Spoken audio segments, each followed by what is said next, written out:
BREWtally Speaking podcast is proudly sponsored by rockabilia.com. For over 30 years, Rockabilia has been the go-to destination for all things band merch. With over 500,000 items in their online store and collaborations with today's hottest bands, you're sure to find something you love. Use our code BREW10 at checkout and take 10% off your total order. So go pick up your favorite new piece of merch now over at rockabilia.com. And now, on to the show.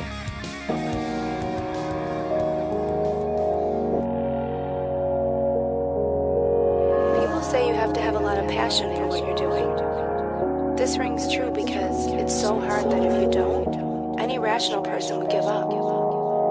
It's really hard, and you have to do it over a sustained period of time. So if you don't love it, and if you're not having fun doing it, you're gonna give up.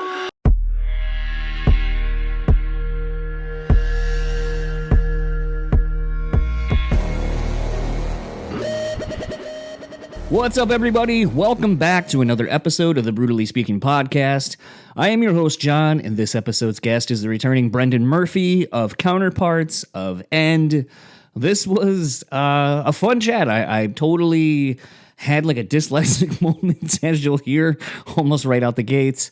Looking at tour dates that the band's not even on, even currently. Looking at dates and thought for some reason that Brandon was, that he was in Buffalo, New York, which is fine.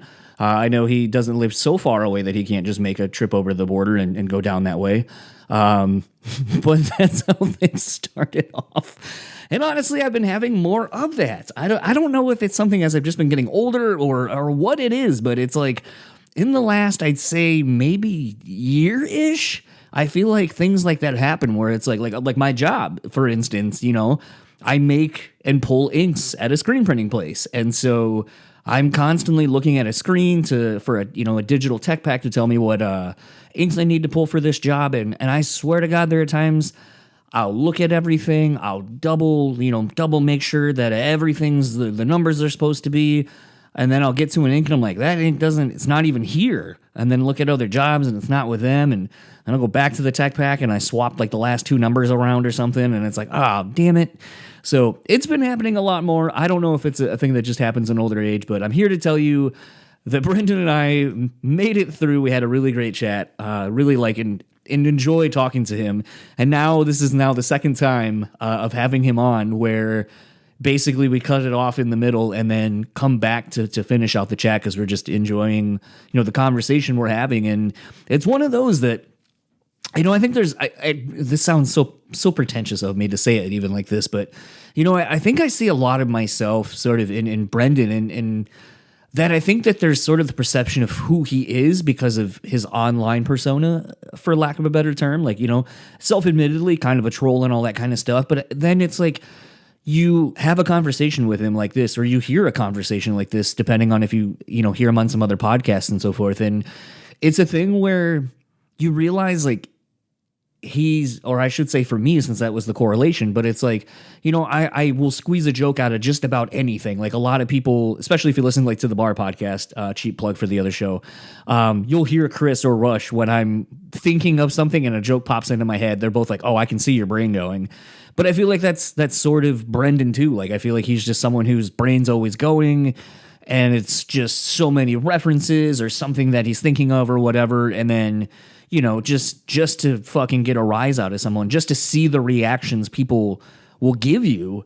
Like that's almost why, at least like I said, for me, why I know I am the way I am sometimes is just to see the reaction, because it's like in my head, it's like, oh fuck, man. Like man, I can't believe my brain works that way, but all right. And the only other time I feel like I catch it and it feels like it makes sense and I'm starting to unlock this part of me at this point is, really like at this point, I've really been getting into a lot of like comedy podcasts and watching a lot more comedy specials and so forth. And it's interesting because sometimes like when, especially listening to comedians talk with one another, I feel like their brain to just, oh, there's a joke. Oh, there's a joke. There's a joke. There's a thing. Let's just throw this out there. You almost get this earned permission to kind of throw things out there, this wild ideas, wild thoughts, whatever, and just throw them out there and see what happens. But then as a result, in the humor and looking for the comedy and everything, there sort of becomes the realness and the vulnerability of who we are as people.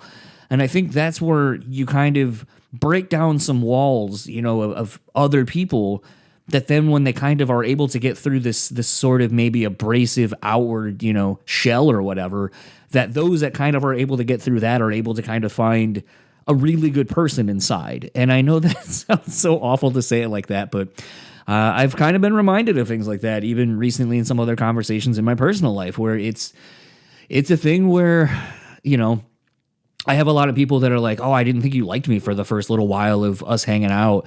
And then, it kind of took me to realize, like, oh, you make fun of people you like. Like, if you like someone, you're going to take the time to get to know them, to learn weird idiosyncrasies of theirs, weird quirks, whatever, and not make fun of them, but just kind of like poke at them like I do with myself and everybody else. And it's sort of a thing. I don't know, honestly, if that's just an East Coast thing. I was kind of talking to someone the other day for a podcast, and we were kind of joking about how East Coast people are very jokey, and to a lot of other people it comes across as you being rude, but in reality it's like, no, these are my friends, this is how we communicate, and it's all love. But this is a really great chat with Brendan. We cover so many things. Let's get into it, and I will talk to you on the other side of it.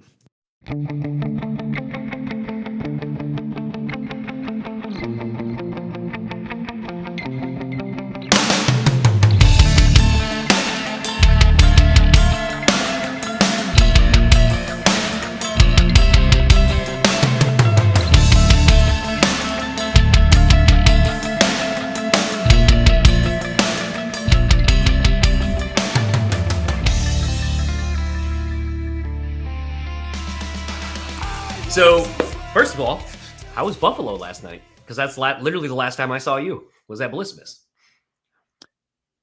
Wait, Buffalo last night? Yeah, weren't you in Buffalo last night? Isn't that No. where... No?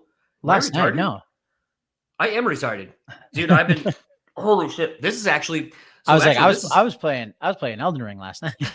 So actually, this is a great jumping off point. I think I may be getting dyslexia in my old age. Like, I was cranking out because at work we make I work for a screen printing place, and we're doing a bunch of stuff right now to get Eminem some tour shirts for his Middle East dates out. Okay, and like I swear that's an insane sentence. I know. And so I was like writing something down, and then I'm looking for this fucking ink, and I'm like, where is this goddamn ink at? And I was like, okay, like it's at this job. And then I didn't see that, like, because I always write notes for myself, like, hey, this has now been borrowed and it's over here, you know, whatever. And I can't fucking find it. And I'm like, what the fuck? And it was 75.79 was what I was looking for. And then I was like looking, can't find it. And then I look at the thing and I had flipped it. It was 75.97 is what I was looking for. It's been happening so much lately that I was like, oh man, what the fuck? So I was looking at the dates and I was like, oh, it's really weird. You're starting a tour now and then you're ending in like March, but you're like doing like a Weekend Warrior type thing. I was like, that's kind of cool, but I guess I'm totally wrong. No. That's all good. Well, fuck Buffalo then. Yeah, exactly. Well, I guess we can get into the meat and potatoes then of really what's kind of going on. Elden Ring, you finally fucking beat it. Was it worth it? Yeah. I don't know. That's like that's the hardest thing that like with that game is, so I was looking for a game to play. I beat Cyberpunk and the DLC, and I was like, okay, I need something. And then everybody, like Tyler and Jesse in the band, like they love Elden Ring. It's like that's all they would do is like just Steam Deck Elden Ring. So I like, you know, I'm like, okay, I know the game. I've never played a FromSoft game, like never played a Souls game.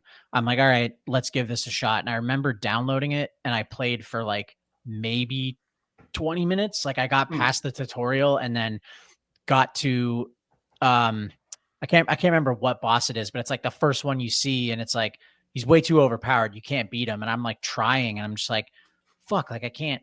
I'm like, what the fuck is this game? I'm like, this is hard. Also, it was before I had a controller, so I'm playing on mouse and keyboard. And I'm like, all right, this is too much. I'm like, fuck this. And I uninstall it. And then I ended up getting Wukong because it was like, you know, the most played game. And I remember starting that and like the thing popping up being like, please use a controller for Christ's sake, like just use a controller. And I was like, fine. So I bought a controller and started playing Wukong, and got through that. And I was like, that game was so sick. It was like one of the best games I've ever played. And yeah, so beat that, and it was like, you know, really difficult. It was the first, like, it's not, I guess it's not really Souls-like is the consensus, but it's like kinda, I guess. Right. But beat that, and then I was like, fuck, I need something. I'm like, I guess there's like a DLC coming out for it for like Chinese New Year.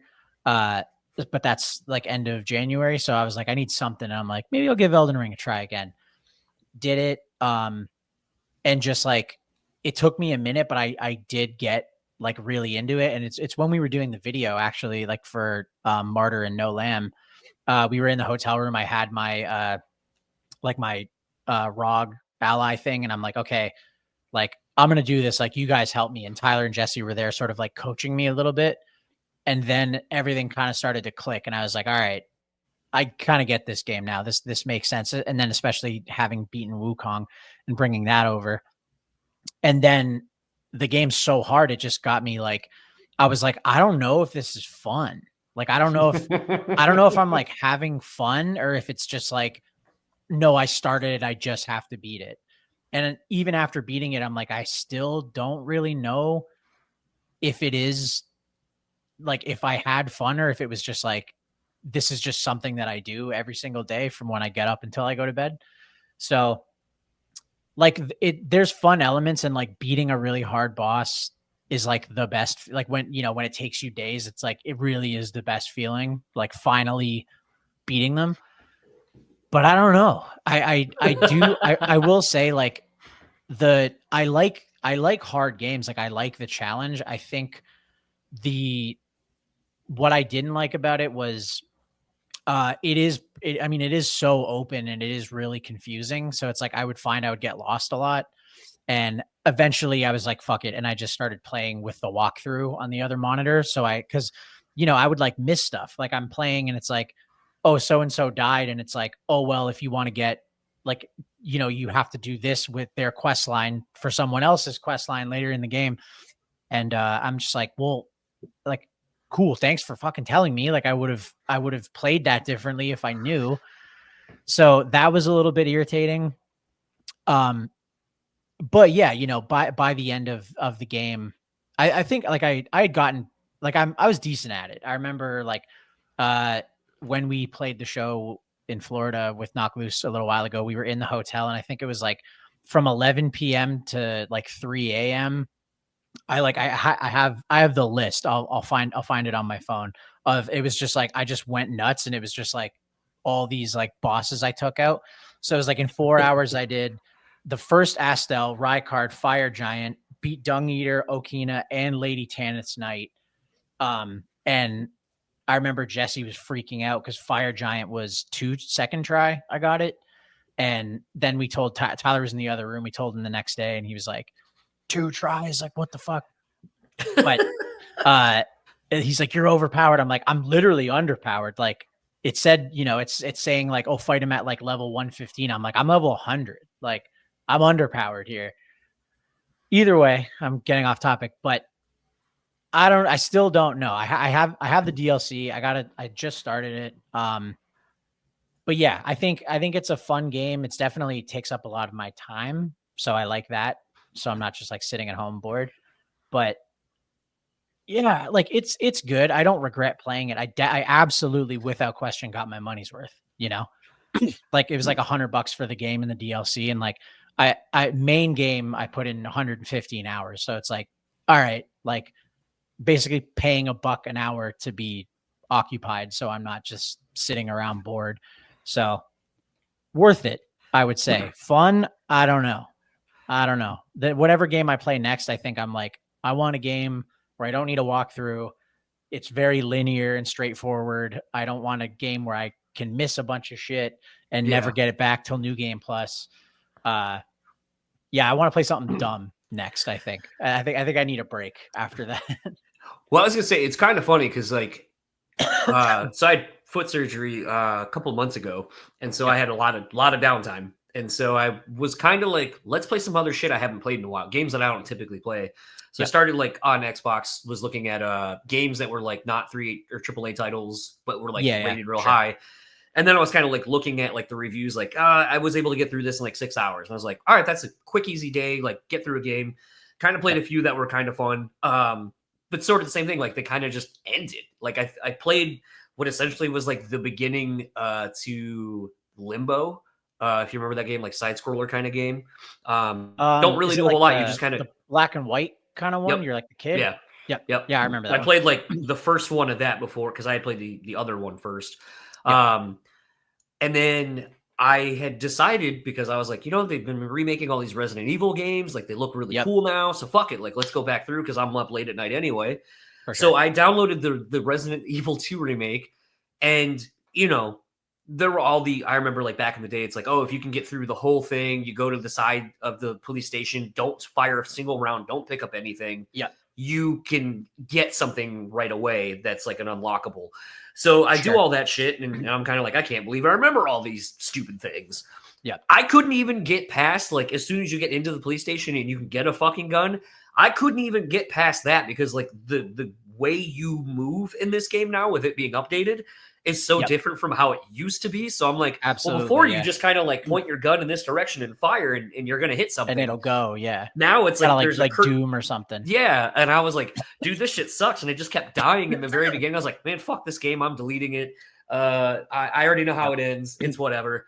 And then and it's funny you're talking about with the Elden Ring or Elden Scrolls, with all the like side things that you do and all the unlockables and just things that you can explore in this big universe.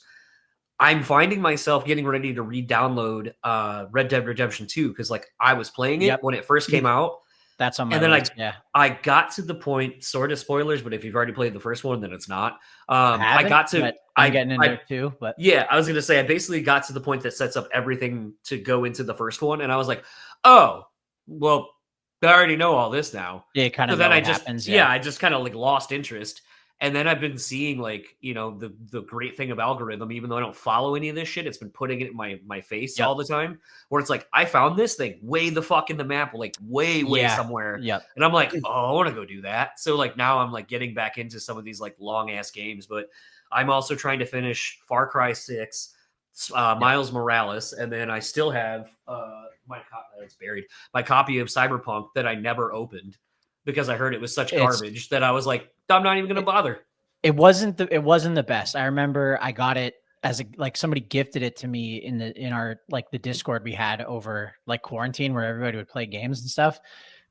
And I really wanted to play it. And I remember getting it and I was like, like I think I put in maybe like 8 hours or something like that. Didn't get very far. And I was just like, all right, like, yeah, this is kind of cool, I guess. But just got bored of it. And then,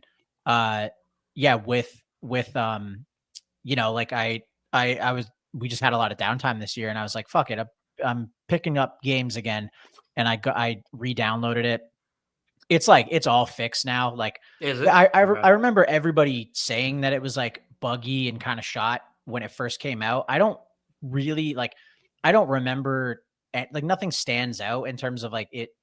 I don't think the game crashed. I don't remember like too much crazy shit happening to where I was like, this is unplayable. I think I just got bored. But did all that again and the DLC. And I was just like, that's like, yeah, I mean, that's gotta be like top 3, like my favorite games I've played. Like, yeah, I'd put it up there. Like, I mean, I loved Wukong, like, Cyberpunk was great. Like the other 2 that come to mind for like favorite games, like Fallout 3, BioShock Infinite. It was very like, I guess it was very like a me kind of game, like the type of games I enjoy. And I'm really glad like I downloaded it again and gave it another shot. I just started a new game. I was like, okay, it's been 4 years since I tried this, like no sense in picking up where I left off. Yeah. Did all that again. And it was great. I recommend it for sure. Like, well, yeah, I'm sure if you have a hard disk, I'm sure there's going to be patches and all that shit, but it's worth it. Yeah, I think my wife picked up the Game of the Year edition for me because it was like on sale for like $5. It's like I said, it's in the shrink wrap. Haven't even fucking opened it because I was like, I don't know. Everyone just bitched about this game. So like even for $5, I'm like, I don't know. But I think it comes with a bunch of DLCs great. and stuff. Yeah, I'll have to get into it. It was awesome. Story-wise, it was fantastic. Kind of, you know, I feel like as much as everyone is going to definitely want to hear us talking about video games, you know, the reason you're actually here to kind of get that out of the way, you know, you guys dropped a new EP on us, like kind of out of nowhere, pulling, you know, like a Beyonce and Kanye and all these other great artists that I love that just, you know, I wake up and there's new albums. This is an EP, but, you know, I got to ask, how long had you had this done? So we, not very long at all. Like we went, I think, fuck, what was it? I'm pretty sure we went to the studio end of July to record it. Like, yeah, because I think it was like what, you know, when as soon as we figured out it was going to be an EP and we wanted to like surprise drop it, I think it was like, okay, we can do this, but like we're starting. I remember like so we went at the end of July. I went like a day or so before everybody else because End played the last like Misery Signals New York show. So I went up a day early, and that was, I think that was like July 25th or something. And it was like, this EP has to be like, it has to go from like demos to like fully done, mixed, mastered, and the artwork has to be done, and the vinyl variants that we're doing. We have to have everything turned in on August 18th in order for it to drop properly out of nowhere on November 8th. So we really weren't sitting on it for too long at all. I remember going in to the studio being like, yeah, what do we have? Like 2-3 demos or something. We have to like write a couple, and Jesse being like, no, I have like 15, and like Tyler having a couple, Kyle having a couple. I was like, oh, okay. I'm like, all right, well, I guess we could have, like, if it fit with Will's schedule, it's like, I guess we could have booked a month and like done a full length, but it was also really nice to do because we'd never done just an EP. All of our EPs are just B-sides. But that already existed that just didn't make the full length. So it was nice to go in and be like, to just bang it out quick. And, you know, you kind of like, it doesn't give you a lot of time to overthink and be like, fuck, okay, what if we make this part this, or what if we do that? It's like, we don't have time. Like you just do it. You just go in and do the thing. And so we did it, and very quick. And for me personally, like, it's so sick only having to write lyrics for like, I won't even say the whole EP, because the outro, it's the lyrics to the end of fucking Martyr. So it's like, yeah, realistically I had to write like 5 songs worth of lyrics instead of 10 or 12. And it was great. You know, I was like, 2 weeks is about the time I want to be in the studio doing a record. Like most of our full lengths, it's like 4 or 5 weeks. 2 weeks is great. It's like, you know, there's not a lot of like dicking around. It's just like, yep, there's a deadline. We got to fit it. Like it's go until it's done. And then you just get to go home, and it kind of rocks. So, but yeah, anyway, to answer your question, yeah, like we haven't been sitting on it for too long. It was like, yeah, like August 18th or whatever, when we left, like that's when the songs were finished. And then it came out, you know, a couple months later. So, well, I kind of wondered because, like, I mean, you perfectly hit on a lot of the things that, you know, made me wonder, because it's like the tour might be one thing. Vinyl is definitely what makes the process happen a lot longer now between. Yeah, of course. Because you got to have all that ready to roll, even if you're not dropping the vinyl and it's not ready like that day, but you got to have the pre-orders and everything ready to go. So to me, it was like, either you've been sitting on this for a little while, waiting for the vinyl and then waiting for everything to drop. But to hear that you guys did it, was that the intention? Like, hey, we booked this time, we're focusing on an EP? Like that was the intent the whole time? Okay. Yeah. So that was, I mean, at least for me anyway, like when we had booked it a couple months prior, I mean, I don't know if the guys had all of those demos like at that point, or if they were just like, fuck it, like we have the studio time booked, like I'm just gonna write until the day we leave and see what happens. But when we were talking about it, and my understanding was like, yeah, we're still like, a couple of those days are going to be like writing days because we got to finish shit. And then we got there and it was like, no, we have like 15, 16 songs to choose from. Like, okay, we'll pick the 5 that need the least amount of work and just go for it. And the big thing for that too was when we were talking about it, it was like, you know, the deadline was so short. Like we could have taken a bit longer, or like maybe like, you know, went home on the 18th and kind of like sat on some shit and been like, oh, you know, I really think I want to redo this, or we want to switch this up, and then go back and do it. But vinyl is a huge thing. And, you know, like you said, like the manufacturing times for vinyl is just so crazy that, yeah, like I will say it's definitely better than it used to be. Like there was a period of time where it was just like, oh, you got to have, like, you're not getting vinyl for like 4 or 5 months. You know, and everybody's you're dropping a record and being like, the vinyl's coming, I swear to God, like you'll get it eventually. And we really didn't want to do that. So when we heard like, okay, if we have everything in on August 18th, vinyl can be ready on release day. Like people can go to the website, they can hear the new EP, be like, okay, that's sick, go buy the vinyl, and it can be at their house in the week. I'm like, that was really important. So That's awesome. We really wanted to make sure that that was a thing, because yeah, like waiting around for vinyl and shit, like it sucks. Like, oh dude, I yeah, I canceled some because I've never almost got into an accident to pre-order a record to make sure I got the variant I wanted. But someone had texted me, they're like, hey, and this is such a weird reference for this, but not for me. But they were like, hey, did you see that they pressed the last 2 Aaliyah records? And I was like, no. And so it was an illegal loophole and all this kind of shit. I fucking ordered like the like website variant, the exclusive. I went to Buffalo for fucking Blissmas. Yeah, there you go. I saw it there. I saw it. We went to Atlanta. I saw, like, I've been on so many trips and I've seen the non-variants that I wanted. And finally, like, you would just get an update. It's like, oh, it's still delayed. And I'm like, how the fuck do you have ones in stores, but the other ones that are less the other ones aren't made yet? And then finally I was like, you know what? Fuck it. I don't care. Like, just give me my goddamn money back. And yeah, exactly. It was so frustrating that it took almost a year and a half before I even got anything. And I'm like, that is ridiculous. Yeah. And I mean, even too, like with, the way, you know, it's like everyone's got fucking Amazon Prime now. It's like you order shit, like I'll order something at like midnight and it's like, okay, it'll be delivered tomorrow by like 10 p.m. And then it's like, it doesn't come. And it's like, okay, it has to come the next day at like 8 a.m. I'm like, fuck you. What, like, fuck that. Like, what is this, the fucking 1800s? And it's like, you know what I mean? It's like, just for, shipping time. It's like nothing worse than like paying money and just like waiting for this thing.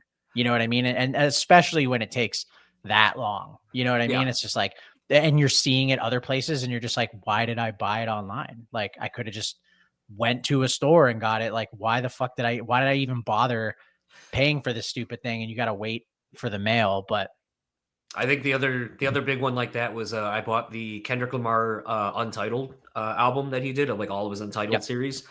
I got one that he signed, so I get it. He's got to do all that. But I saw the record in the fucking store when I went to Seattle to Sonic Boom, and they had a shitload of them. And I get home a month later, I finally get mine, and the signature just looks like he was like just like that. I was like, I waited that long for that? Fuck you, for dude. This? Yeah. Oh, definitely. Yeah. I mean, I'm sure after you're signing like 12 or 1,500 of those, your signature probably just looks like shit at the end anyway. Like, definitely. Yeah. Like if whenever we do stuff like that and it's like we sign shit, it's like the first like 20 to 50, it's like, yep, you can tell, like you can see that it's a B. You can tell that's mine.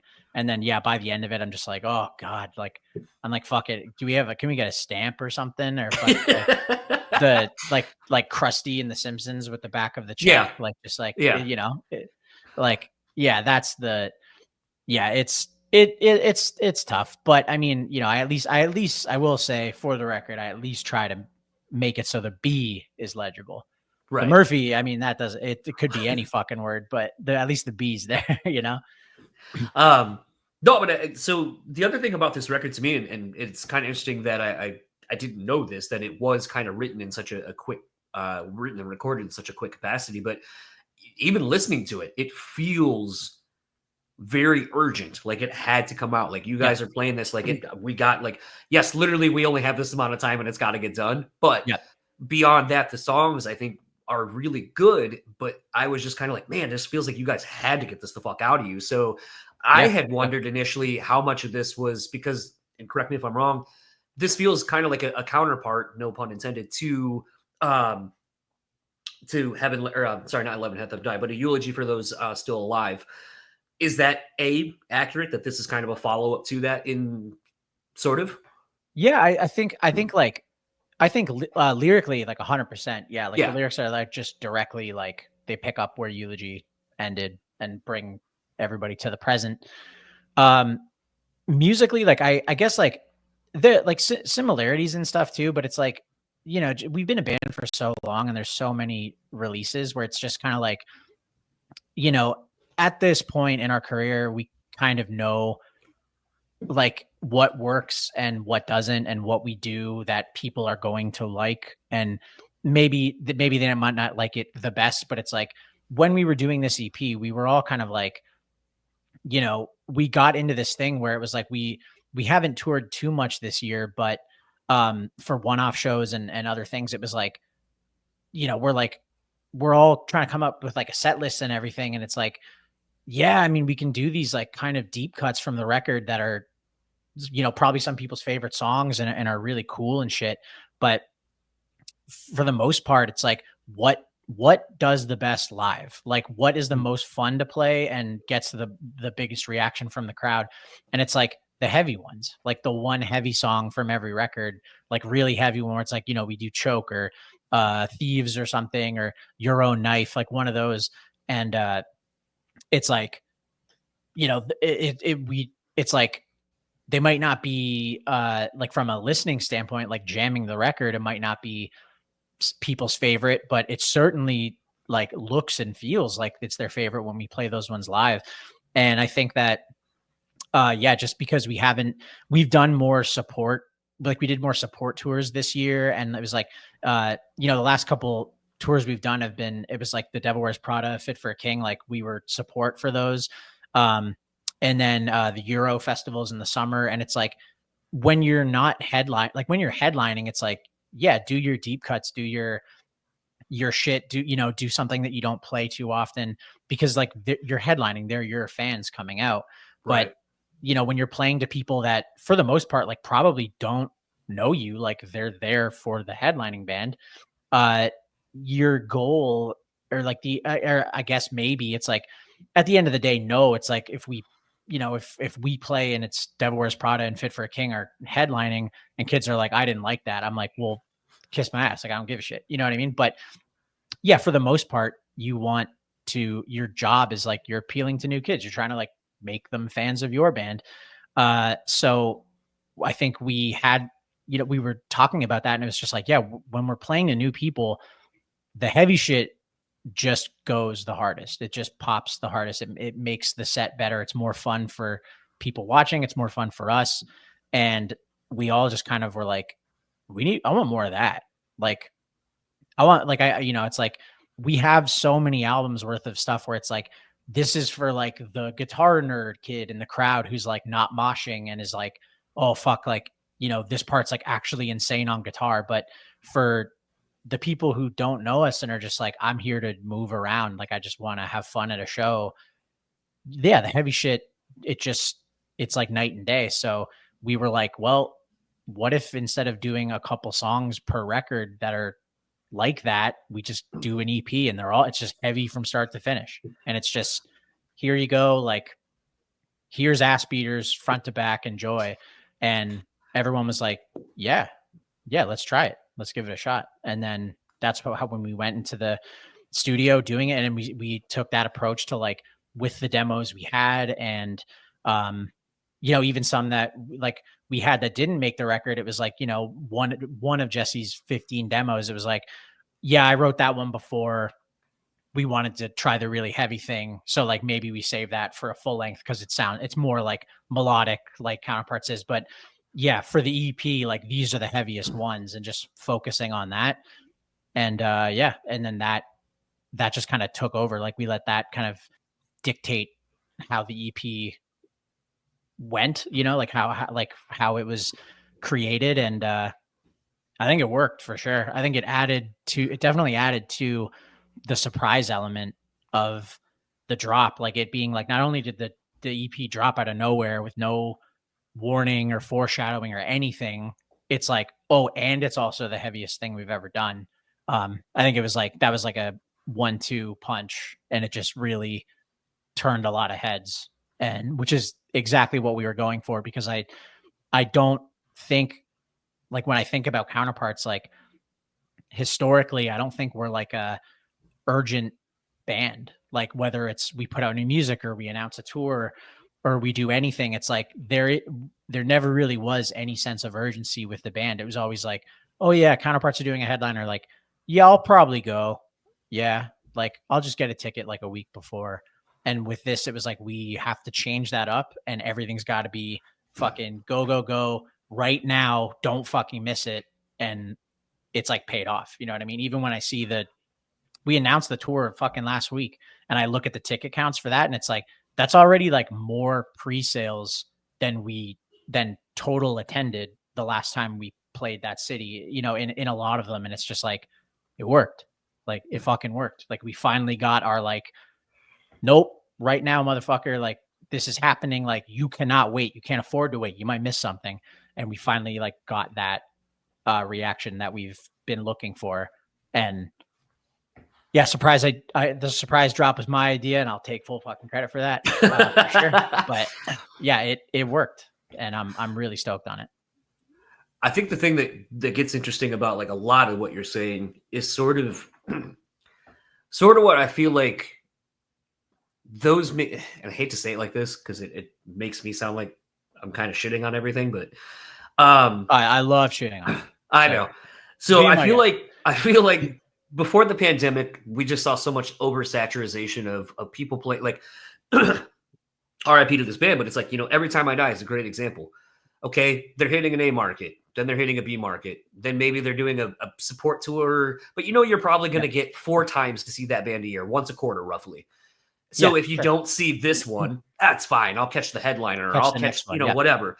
And you know, the thing was, you know, they knew that they had this album. They weren't going to put it out like everyone else was during the pandemic. So there was this thing of, oh, there's an album coming, but we don't know anything about it. So when it finally started rolling out, it was like, oh, we're off of the schedule. We're off of this thing that we know. Like, you can't count on it to just be, okay, every 2 years, and we did records, and then the 4 out, the, you know, whatever.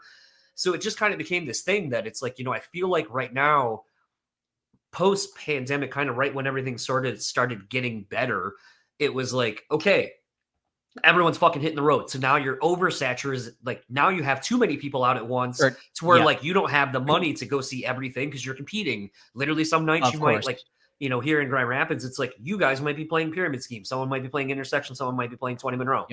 And then maybe something at, you know, the arena. So it's like there might be 4 shows. Can't go to all of them.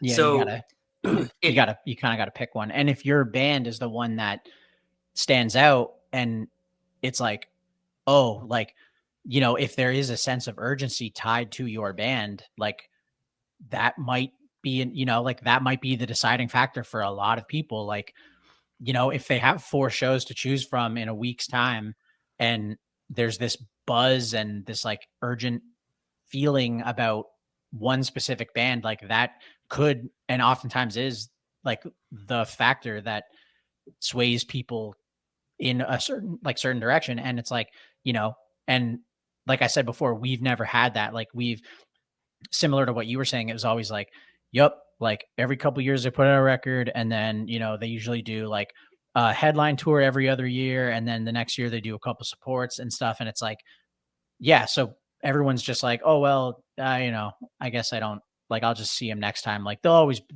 be around. They'll always be around. And I really wanted to like drive home the fact where it's like, no, like, you might fucking miss it. Like, yeah, even for this year, it's like, you know, we know most of our shit, like our plans, like a year ahead of time. And it's like, when I'm even right now, I'm thinking about it. Like, I know it's still early for sure, but it's like, we have the headliner in February and March, and it's like, I don't know if we're doing anything else in the States next year. I don't, because it's like, you know, because and all that.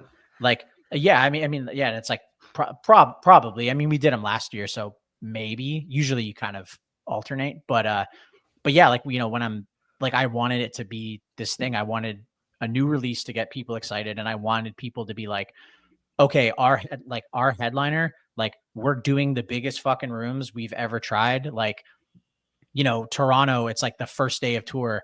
Last time we headlined Toronto was Danforth. It's like 1,300 cap.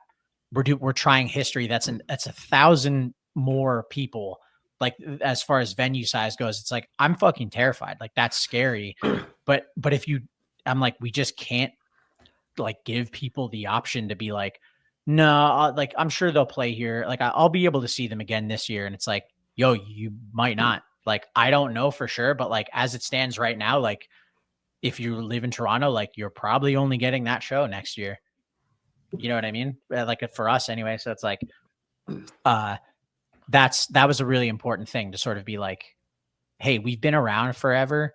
And I don't want it to be this like they'll always be around type thing. It's like, nah, like we're going full out, like busting the door down, going for it. And if it's like cool, if we're the band that is just whatever, like if there's no urgency and there's no like demand, it's like, okay, we'll just quit, like we'll break up. You know what I mean? Like why I don't fucking like we'll go do something else if we just keep if we get overlooked. And I think that with Eulogy and with this record, like this EP, we've kind of gotten out of that. And I'm really glad that we did, because I don't want to do anything else. I don't know if I can do anything else. So that really works. I've been kind of peeling back the curtain a little bit more to kind of talk more behind the scenes and business side of things. Yep. And it seems like people are really enjoying it. So I just kind of thought of something, because as I have the tour dates pulled up, and I've been to some of these rooms, like the Showbox in Seattle, that's where I saw, went and saw one of the botch reunions. Yeah, right. Obviously, I live in Michigan, so I've been to St. Andrews Hall, and it's like, as I was looking at these, I was like, okay, granted, Grand Rapids is in Detroit, but capped roughly the same. Last time you guys did a headliner here in GR was Elevation, which is an 800-ish. So St. Andrews, I think, is over 1,000. I think it's like 12 or maybe 13. Yep. So it's a thing like where I noticed it's jumping up. So the thing that I would want to, like, listening to you talk about how you're approaching, writing the EP, this tour, everything about the band, it almost seems like this has sort of been I don't want to call it a hard reset, but I want to call it a hard reset to really prove, can we take this next step for the band? Can we go from just being this band to this band? Yeah. How cognizant has that plan been, and how long has it been in place to see if you can, take the band to another level? I mean, you absolutely nailed it. Like that is like almost word for word exactly the conversation that we had, and being like, how do we, like, what do we do? Like we, like forever the band, and I don't want it to sound like I'm fucking bitching and I'm like ungrateful for like what we have. It's like, I haven't, the actual fans of our band, and like, I haven't felt like, oh, like we're just overlooked. Like we're, like people don't really give a shit. Like I haven't felt like that once, you know what I mean? It's always been there. And I can tell, like, the kids that do care, it's like, they care, like they care a lot. And, but the main thing for us was like, it was around, like, I guess, like during COVID, it was like, I mean, that was kind of a hard reset for everybody. And, just sort of talking with, like, coming out of this, like, what do we want? Like, we have this, like, unprompted 2 years, like 2-year break to sort of like sit at home and like rethink, like, what do we like about touring? What do we not like about touring? What goals do we have? What do we want to see change? And what came of that, it was like, we switched up management, and, moving to a different company, it was just like, okay, like that was kind of a fresh start. I think that was around like 2021, maybe 22. Yeah. And from then on, it was just like, the biggest issue with the band is that, we've always been this like underdog band where it's like, we do really well. The kids don't like us. It's like, I feel like they either love us or they fucking hate us. And it's like one or the other. And it's like, yeah, we're always this band, this like underdog kind of band where it's like we get overlooked for a lot of shit, and it's like, you know, we see tours getting announced, and it's like, fuck, like, you know, you see like a big band taking out like a band that, you know, we might be able to outdraw, and it's just like, fuck, like we weren't even in the conversation for that. Like and it's not like it got down to it and they were like, like, you know, whatever, they want less money, so we'll take them instead of Counterparts, or like, oh, we like they can't do it, or whatever it is.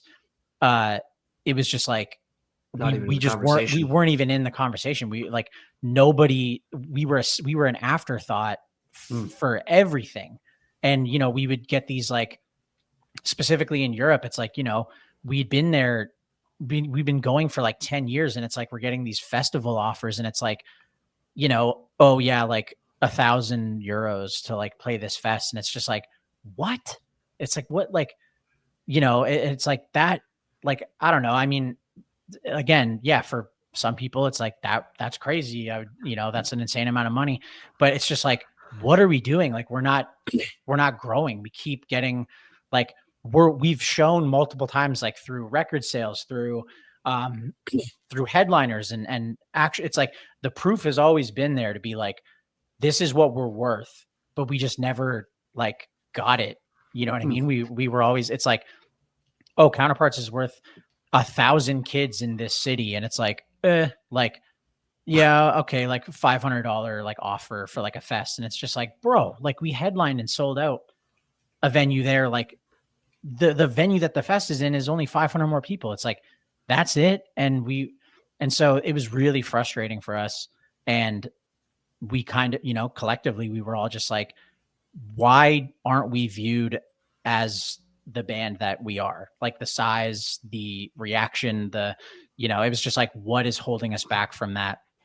And I think it was like, we always played it safe. You know, we would do shows and venues. It's like New York City is my main example, where it's like, you know, the last like 4 headliners we've done, it's like, we would just go back to Gramercy. It's like, so we've sold out Gramercy like 4 or 5 times. And it's just like, why aren't we going fucking bigger? Like, why aren't we trying to do Irving? You know what I mean? It's like, and when you look at it, it's like, what, an extra 500-600 kids, like, yeah, like in there, like maybe more, maybe less, but it's like, we just got too comfortable with everything. And it's like, yeah, we can try that, but then if it doesn't sell out, like, that looks like shit. You know what I mean? And it's like, just do the safe bet, just do Gramercy again. And it's like, no. And we just completely like switched up, and we were like, let's try the big shit. Like, yes, headlining at History, like that's fucking terrifying. Like the most amount of kids we've got in Toronto is 1,300. That's a 2,300 cap venue.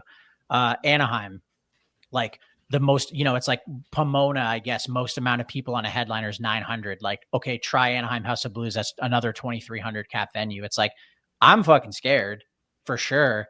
But if you don't try it and don't take that chance, like then we're just going to be the 900, 500, 700 kids a night band, and we're just going to stay exactly where we are. So like leveling up in that aspect, and then leveling up with like, we were always like, fuck production. Like, who cares? Like, we don't fucking need that stuff or whatever. And it's like, yeah, at the end of the day, you don't.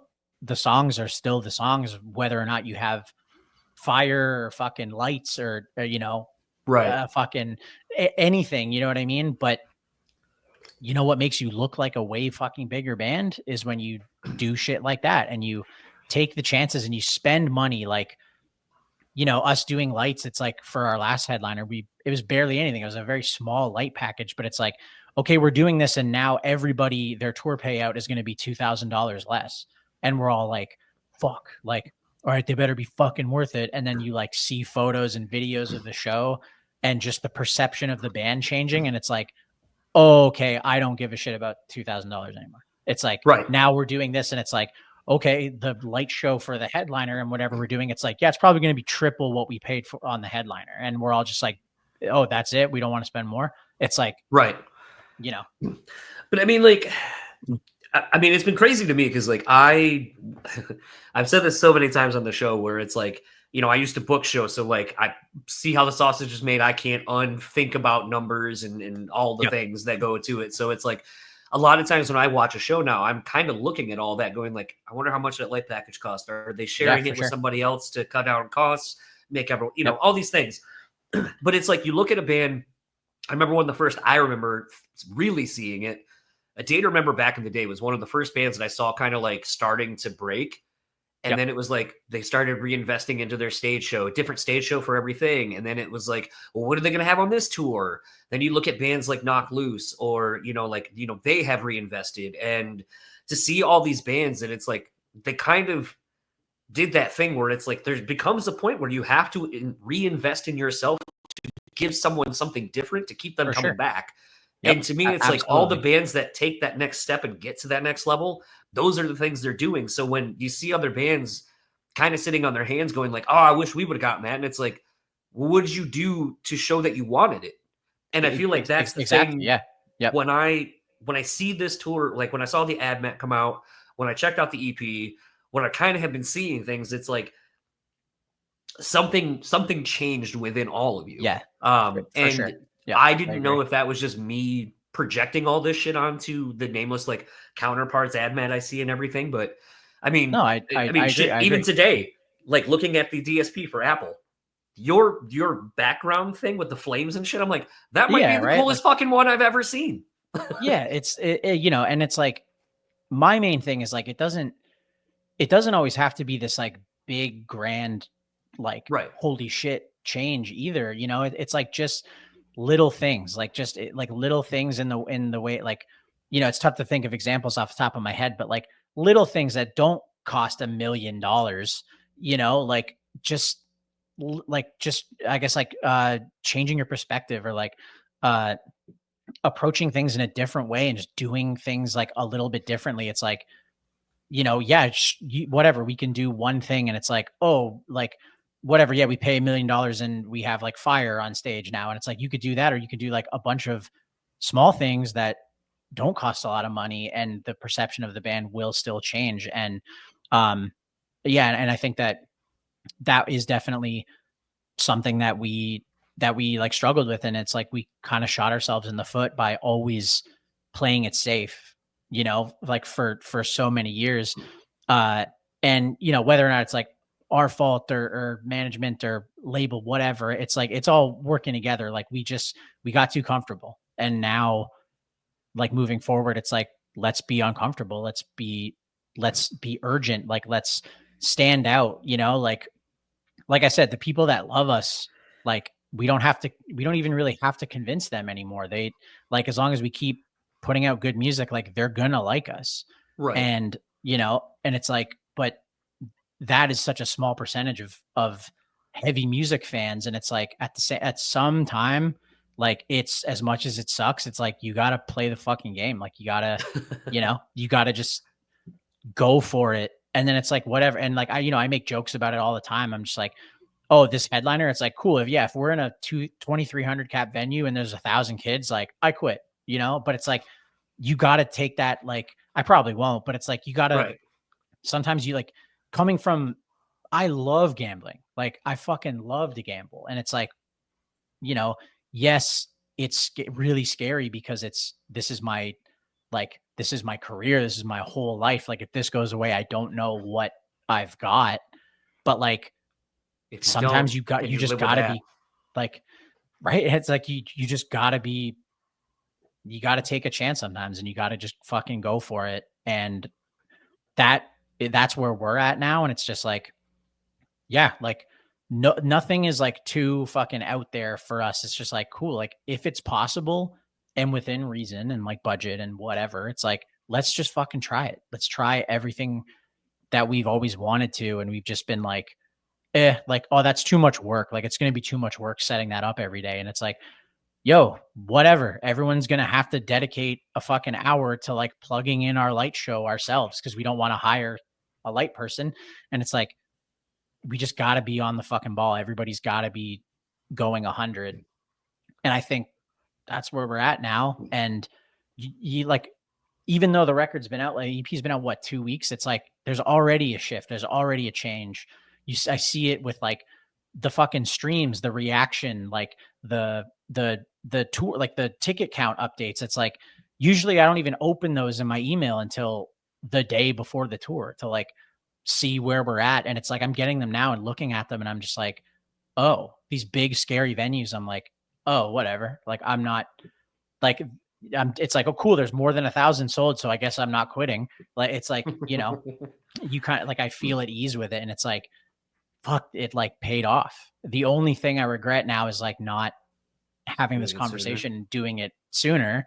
Yeah. But I'm not a fucking fortune teller. You know what I mean? I'm not psychic. It's like, yeah, sometimes you don't know till you try. So we wanted to just go for it. And it's like, cool, like not Hail Mary necessarily, but like, it's like, fuck it. We're just going for it. We're going for it in every aspect and we're going to see what happens. And it's already paying off. And I'm like, all right, cool. So last question on this, and then we're going to kind of rapid fire some more fun things to discuss. Sure.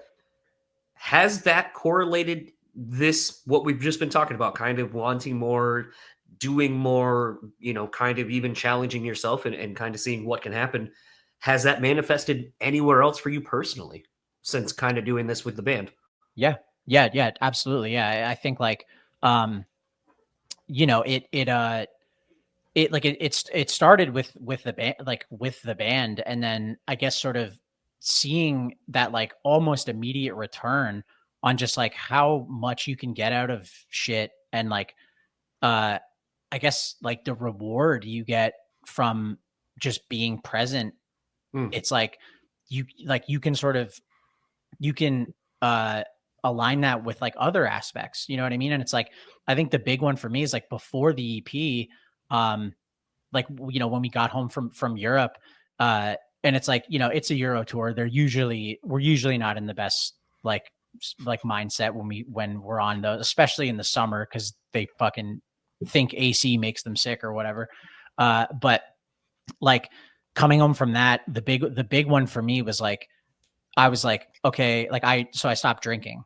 And like, while I mean, I guess it depends on who you ask, but it's not like there was this sort of big, like, oh, I like drove drunk and flipped the fucking car and hit a kid or something. It wasn't this like big moment. It was just like, I'd kind of been wanting to stop because I knew I was like, yeah, I'm like drinking way too much. It's like it used to be just a tour thing. And then over COVID, it became a tour, like a at home thing. And then touring came back and it became an at home and touring thing. And it was just like, yo, this is like such a big part of my life. And I don't even like it. Like, I don't even like the taste of it. It's like, I'm just getting fucked up. And we got home, the liquor stores in Ontario went on strike. And I was like, all right, I quit. I'm out. And I stopped. And from that, I think out of the boredom that came from that, I've put, like, I just had to find other things to dump my time into, like video games, for example. And like, because of that, it was the band too, like going into the EP, it was like, cool. This is the first time I've recorded anything like sober since like I broke Edge in fucking like 2015 or some shit. It's like, yo, I'm there. Like, I'm like fully there. I'm like fully present in all aspects of my life. And it's like worked out so much better, like for the band, like for like me personally, I guess, like just like taking care of myself and like in my relationships, like romantic and platonic, like in both ways. It's like, I'm just like, I feel like I've it's like, cool. I can put in more and like get more out of it. And it's like, it makes everything in your life like more rewarding, and seeing that's been awesome. You know what I mean? Like, it's like, I personally, I think it's like, yeah, I'm the same fucking person. I just like don't go to the bar anymore. I just stay at home and play video games. But, you know, in a lot of ways, like just sort of seeing what you can get out of something if you really try, you know, because for the longest time I was like, bro, fuck trying. Like, trying's fucking lame. Like, that's stupid. Like, it either happens or it doesn't. And it's like, it was like such a stupid mindset to have, because clearly if you just care a little bit about shit, it makes everything so much more like rewarding in the end. So that's been really cool. Yeah. That's kind of been like where I've been at for the last little bit, but you know, but yeah, it's like, and that can be related to literally anything like in anybody's life. Like it doesn't, people don't have to quit drinking. It's like, if you just go for it and try a little bit harder. Yeah. Like, I mean, who knows? I mean, yeah, you can try your fucking hardest and fail. Like I do that all the time with shit. And then and then I just give up and I'm like, oh, fuck that. I'm never doing that again. But like, you don't know unless you try. Right. Yeah. Yeah. Like I said, it seems like there's been a pretty, to me, like a pretty big seismic shift in things. And I just can't, in good conscience, assume that is not carried over, either started with you or someone else in the band or everyone in the band, or hasn't carried over into your personal life. Because it's like, if you're doing it for a thing that is your everything, your creative outlets and all that, then it's gotta seep in. So I just kind of wondered. Absolutely. And if it was the opposite, if I was like trying so hard with the band and putting in like more than 100% effort, and we put out the EP and it was a fucking dud, I'd be like, yeah, all right, cool. Like I'm getting a bottle of Jameson and I'm going back to not caring anymore because fuck this. You know what I mean? But luckily it's just like for me, it's just in personal experience, it's just paid off whenever I've tried it. And I'm just like, fuck. All right. Like being present for shit, good or bad, is like so much cooler than just being there, like physically being there. You know what I mean? And just sort of like, yeah, whatever. Like even fucking like merch designs, like just being like, yeah, whatever. Like I don't really like any of them. Like, fuck it. Yeah, cool. And it's like for all of this new stuff, it's like me on the phone with a designer, like, can you move it here? Like what switch the font, like the color maybe. And like down to every detail with the band, I'm like locked in now. And I'm just like, yeah, like I'm like, fuck, I can't believe there was a period where like I didn't care about this shit, or like not that I didn't care, but I was like, whatever, like it'll get done. And I'm like, and then it would get done and I'd be like, these fucking merch designs look like shit. And now I'm like, it does, like it has to go through me. Like if I don't approve it, it's not fucking getting printed.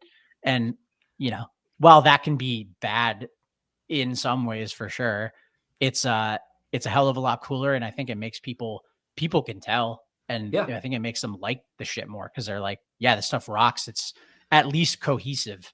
Yes. So, yeah, it's a unified front all across the board. And then, like I said, even looking at the merch drop, I was like, you didn't just go put it upside down. Fuck them. Who cares? Yeah. And so, I will say sold though, really like, well though. It fucking did. And that was like, and that, and like also for the record, like with that one, like I do think that's cool. Like I said it as a joke, but I'm like, I like that. I would wear that for sure. I'm like, yeah, it's upside down, but it was born from a joke, the idea, but like at the end of it, I'm like, I do think that's cool. Like, if it looked fucking stupid, I'd be like, forget it. Like, okay, I can't even like joke my way out of this one. This just sucks. But yeah, like, just being more on the ball with everything, like, having it like, and again, not that it like everything has to be funneled through me, because I'm like, I don't trust anybody else. Like I know it can get done, but I'm like, I'm gonna feel a lot cooler about this and more confident about this if everything does kind of get funneled through me, and I can sort of be like, that doesn't make sense with this, like, okay, maybe not, maybe we don't do that for this tour because it doesn't make sense. Like just little things, right? Yeah. It's a lot of fucking work, and it's a lot of the times I'm just like, good God, like we're arguing over a fucking shade of green. Like who gives a shit? But this is what I wanted, right? It's what I wanted. So I'm like, can't complain. But yeah, at one point I was gonna pitch a stupid shirt idea, but it seems like that's kind of not what you're doing. I was gonna say, instead of doing, we'll still do it before it was like the classic, like rainbow style. Then it was upside down. So then I was like, what if you did one where it was like made an S? So it'd be like Counterparts. And then you can even do it where it looks like an infinity symbol. That, or make it look like it's just a dollar sign and just fucking, that too. Yeah. And I love, like, I definitely, I will say from this EP, like we've taken a more serious approach, and like, that's been a conscious thing where it's like, okay, maybe all of the posts on socials and stuff, they don't have to be like, come or don't, I don't fucking care. Like, it's like, yeah, that's still how I feel, but it's like, maybe we start approaching the band with like there's like a more serious tone to it. And I'm like, that's fine. I'm down with that. And I think it's working, you know? Yeah. But we're always going to do like dumb fucking shit. And like, you know, Makes it fun. Like it's like, yes, we have like people at Gold Theory Management. It's like they're like in charge of the posts on the social now, like maybe not Twitter, but all the other ones. And it's like, again, still runs through me. You know, I'm still like, I would never say that. We got to change that. But you know, there's a more serious tone to it. But at the end of the day, it's like, you know, I don't have it in me to be so serious to where it's like, we can't joke around. Like even, yeah, like people commenting like dumb shit about the EP. I'm just like I'll like, you know, some bands are just like, oh, just ignore it. And I'm like, nah. And I'll respond back being like, get your ears checked, you stupid fuck. And it's like, I like shit like that. And it's like, we're never going to lose that element. Right. But, and like the dumb merch every once in a while and doing shit. It's like at the end of the day, I still need something for me. That's for me. I still need to be able to be a fucking dumbass, at least a little bit, you know, no matter how like big, like how like detrimental the band is to my well-being. I still have to be able to have fun a little bit. So I think kind of to kind of wrap up, so I don't take you past the time that you said you had. You know, talking about earlier with video games and side quests and all that kind of stuff. I feel like I'd be a little remiss. I actually got to go see one of the last Misery Signal shows on the farewell tour, but you know, you got to do one of the last shows with End, as you said earlier. Yep. You a few years ago got to do the year summer ended in Jesus Christ. The year summer ended in June at Furnace Fest, and then at Blissmas last year, you got to do Sentiments of You with It Dies Today. Yep, It Dies Today. Yep. So how has it been to get to kind of, you know, side quest and get to do guest vocals and perform some of these songs that probably mean so much to you and with the bands that that influenced you to kind of do this? And for sure, maybe what's one more on the bucket list that you haven't gotten to that we can put into the ether to manifest into destiny for next year or whenever? I mean, I like for that, it's like that, you know, like, I guess as far as it goes, I'm like those ones. And then like, you know, doing like Box of Sharp Objects with the Used and like, you know, and it's like, I've done it like twice now, but like, you know, doing those sort of things. And it's like, even to just kind of be like recognized by these people that I like looked up to that were so influential to like me as a person and like wanting to be a vocalist and like be in bands, but also like, you know, sonically to my band itself, you know what I mean? Like being recognized as like, you know, it's just like, I guess like getting the nod from those bands. It's like, that to me is the coolest thing. Like, you know, and a lot of, you know, there's like the whole, like, don't fucking meet your heroes thing, but it's like, why did, and they're all like really fucking nice. And like, they've all been really cool. And it's like, you know, for the most part, even it's like, it's not even me like bugging them being like, can I please like do it? It's like, I see them, we're hanging out, like we're friends. Like there's obviously a respect on both ends for the music that we like either side makes. And then them just kind of being like, oh, are you going to do like Sentiments of You tonight? Like, oh, you want to do Sharp Objects, like shit like that. And I'm just like, this is fucking insane. Like having these people that made music that was like so important to me, like they're like kind of like my friends now. And, you know, it's like, even just seeing it, it's like, I wouldn't care if we did it to nobody. You know what I mean? It's like the first time I did a Box Sharp Objects with the Used, it was at a random one-off show in Italy. It was literally like Doors, us, the Used. That's it. Like there's a good amount of people there, but it's like, there wasn't like I think there is like our publicist in Europe, like I think took a video, and it's like, it exists, it's on YouTube, but it's like no views. And like, you know, people there, it's like, they don't know how important that is. I'm like, it wouldn't matter if anybody was there. For me, I was like, this is a huge fucking deal for me personally. Right.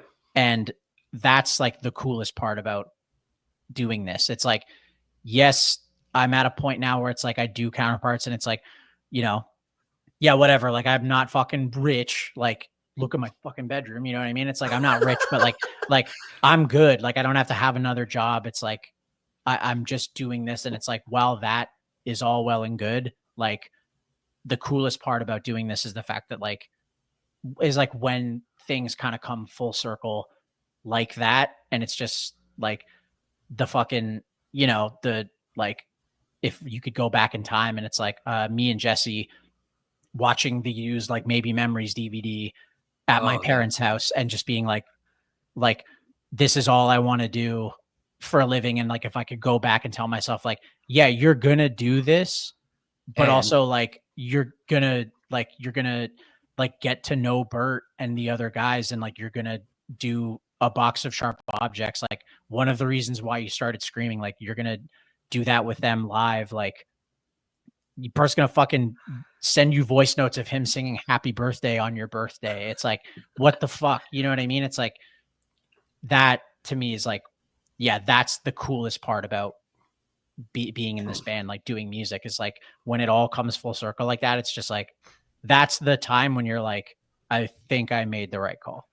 Like, you know, like I like money, like whatever, we do a headline tour and I get a huge payout. It's like, cool, all well and good. That just goes away. Like that just goes, it's money. But like those moments, it's like, that's the coolest shit about being in music to me. And if I could pick one other one, the 1975. Let me do. Okay. I don't care what. It doesn't even fucking matter what song it is. If they let me get on stage and gave me a mic, I could do the whole fucking set. So, I think for me, like being at Blissmas, because I know you had been like, I want to be like 04. I want to be like the 04 Hellfest DVD, Sentiments of You. So like when they started doing it, and I was like, and I had even asked the guys because like I know that when I was like, are they doing it? It's like, I don't know, maybe. Yeah, I think they weren't going to do it, and then I was there, and they were like, "Yeah, you were there." Fuck. Like, I guess we'll do it tonight, and I'm just like, so that I know what that means. And then I wasn't gonna do it. I was like, I just wanted to watch it, but they were all looking at me before the breakdown, and I'm like, give me the fucking mic. Like, fine, I'll fucking do it. And it was awesome. I love that song. But like for me, that's why like I mean, literally, Chris from TGI and I. We're on his like Twitch thing one day. We were just talking about old videos and old live footage. And I was like, pull that up. That if that doesn't give you goosebumps and make you want to fucking get in there, you're fucking dead, dude. I don't know.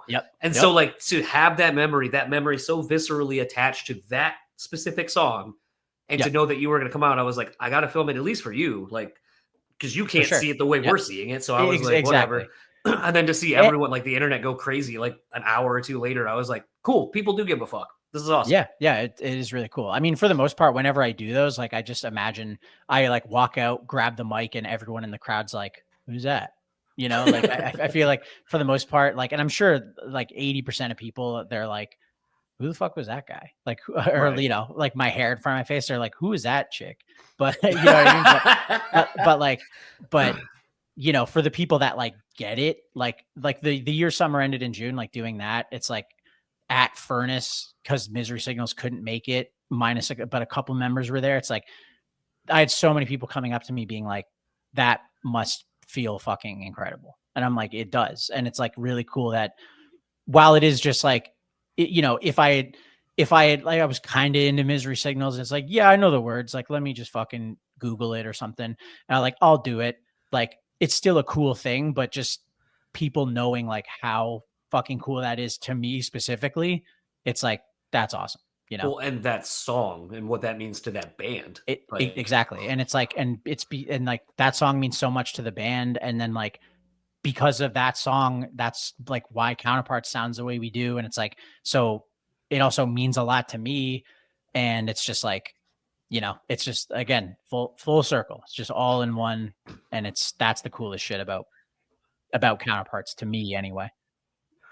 I would love to talk. I had a few more things I wanted to bring up, like your vasectomy, because I, as a guy who doesn't want kids, was thinking about doing that soon, but do it. Time has run out. I know. It's easy. I know. I just wanted to get like, because I think it's funny just to talk about weird shit like that and be like, let's spend 10, 15 minutes talking about that. But to wrap everything up, I don't know if you edit these. Like I can do the other one quick and come back. But if you, I can. I'm down. We literally did that the first time where I had something else, and then you're like, cool, well, you go do that, and then call me back, and then we'll do it again. Yeah. I'm So for sure. I'm down to do that. Yeah. I'll like, Cool. yeah, I was gonna say, like, I think you've got my email or something. I got your text. I can text. Yeah. you. Okay, cool. Yeah. Text me. And then as soon as I'm done, I was like almost done this one. And then the call dropped.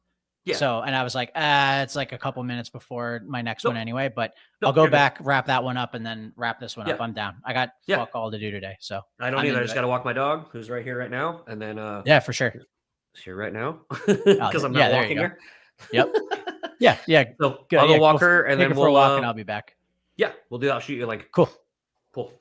Yeah, sweet. Talk to you in a sec. But yeah, so to kind of wrap up our episode after you left and I walked the dog and did all that stuff. But something I do want to talk about, because certain things I think are important to talk about, especially since this is a very male dominated thing and a male centric with listeners. But kind of, I remember a while, or at least it seemed like a while back, you talked about getting a vasectomy, and while that's not something I've really talked about on this show, it is something that I have talked about doing with my wife and just haven't gone through the process of doing currently.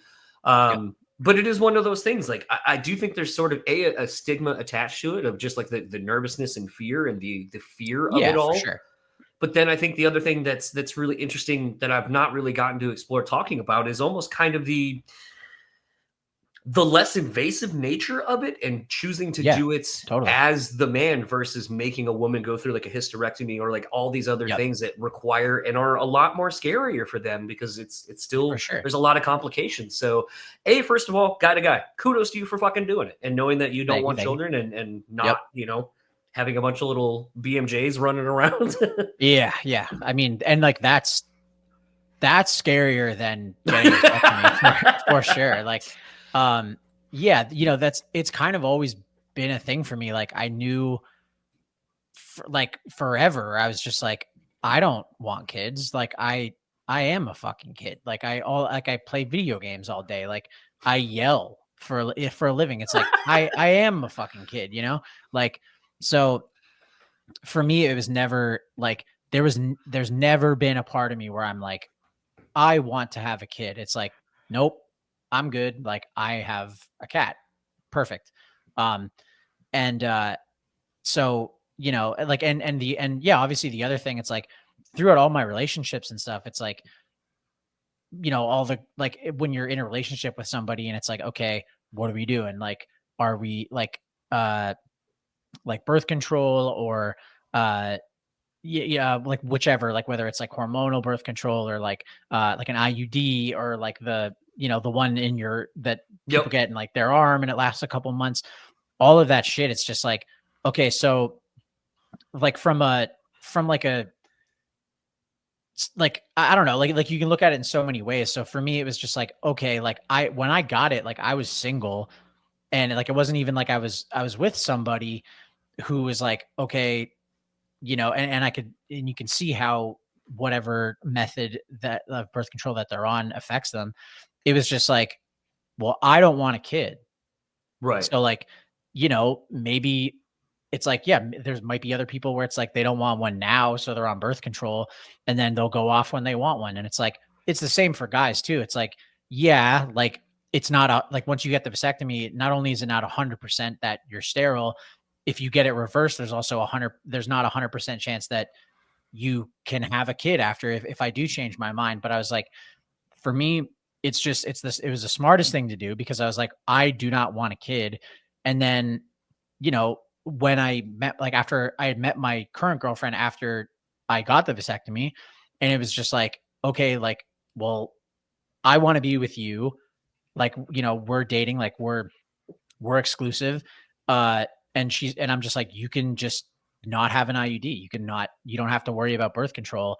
And like, she was stoked on that. Like, she's just like, that's awesome, because one way, I don't think I've met like somebody who's on some form of birth control who's been like, oh yeah, it's totally fine. It's like, all of them have been like, oh yeah, like I get sick, like I gain weight, I lose weight, like it's like the hormones, it gives me acne, this or that.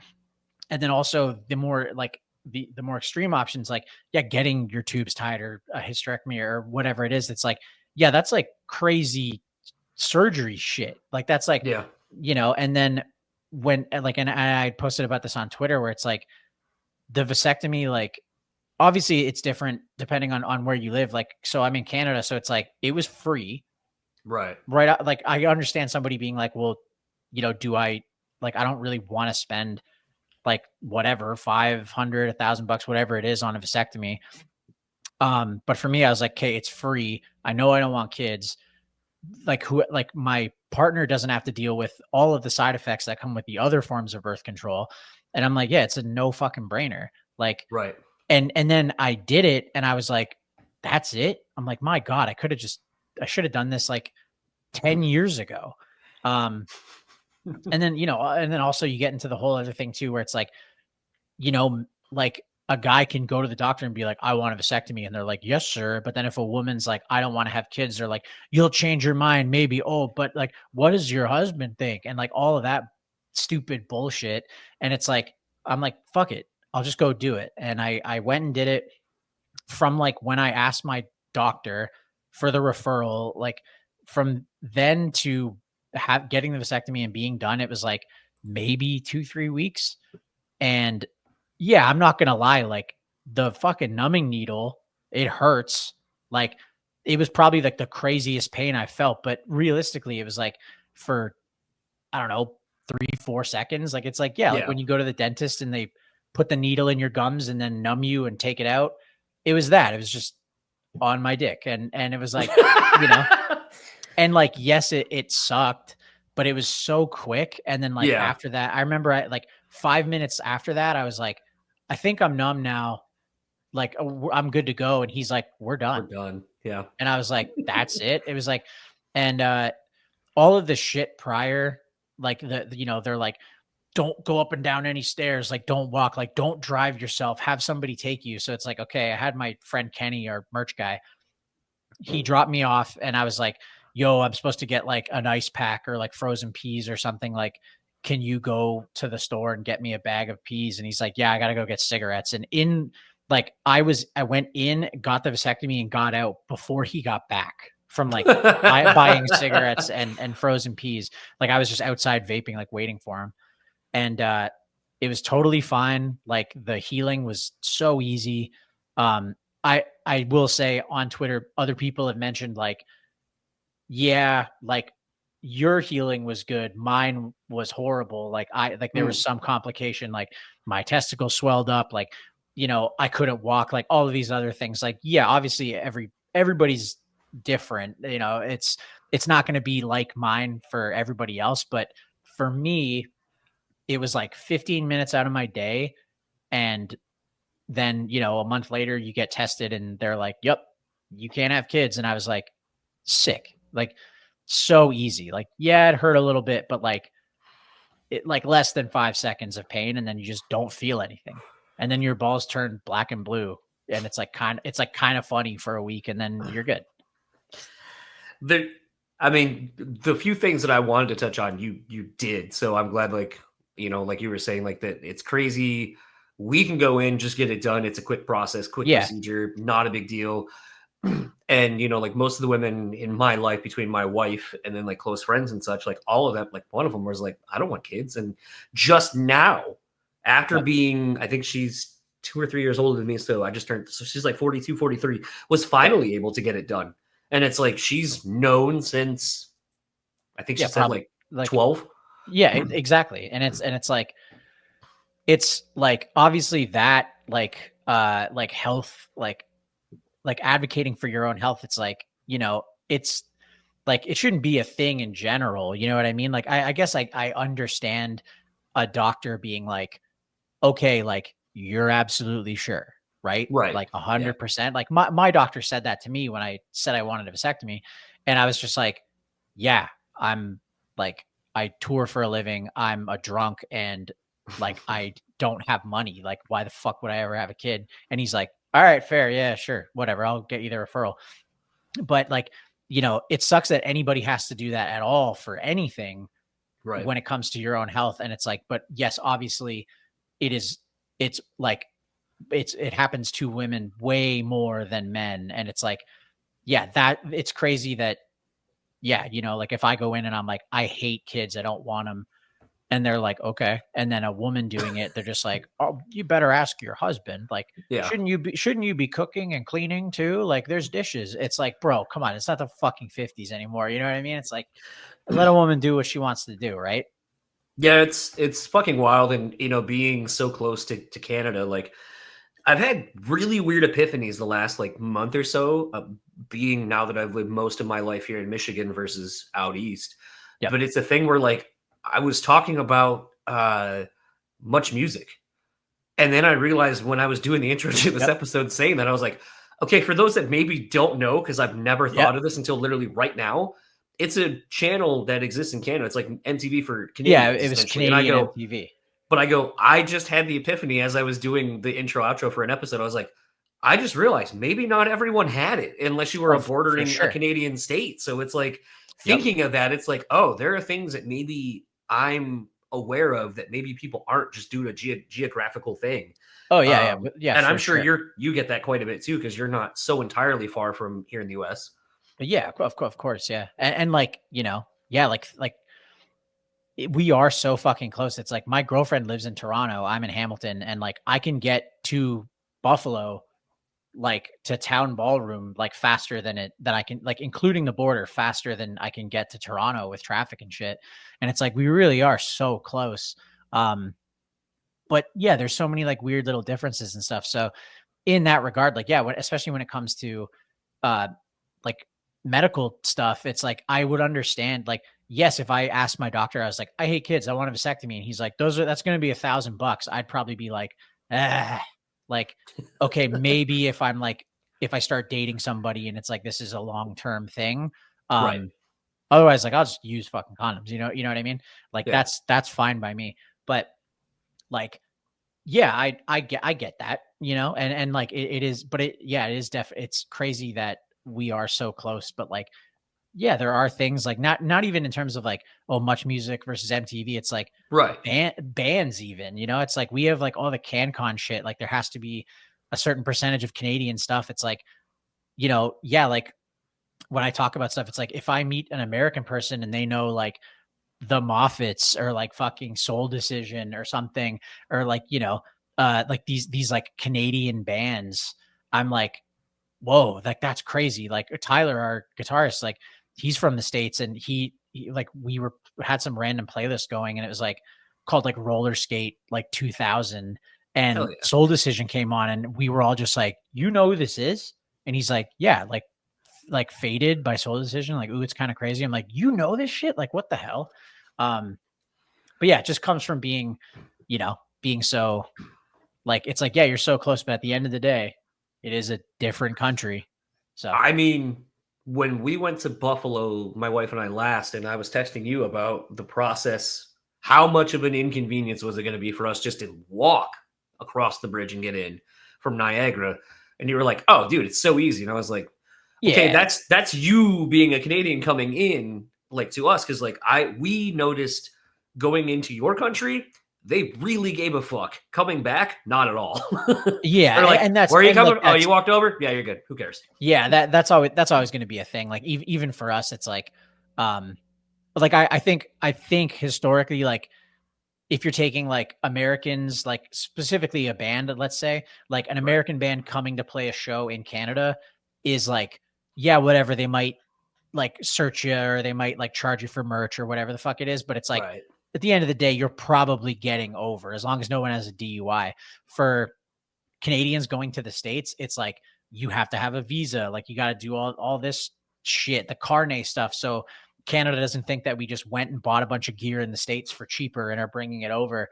And like, there's so much more to it. But yeah, going back into your own country, for the most part, they're always going to be like, oh, whatever. Like, yeah, you were gone for like a couple hours. Like, who cares?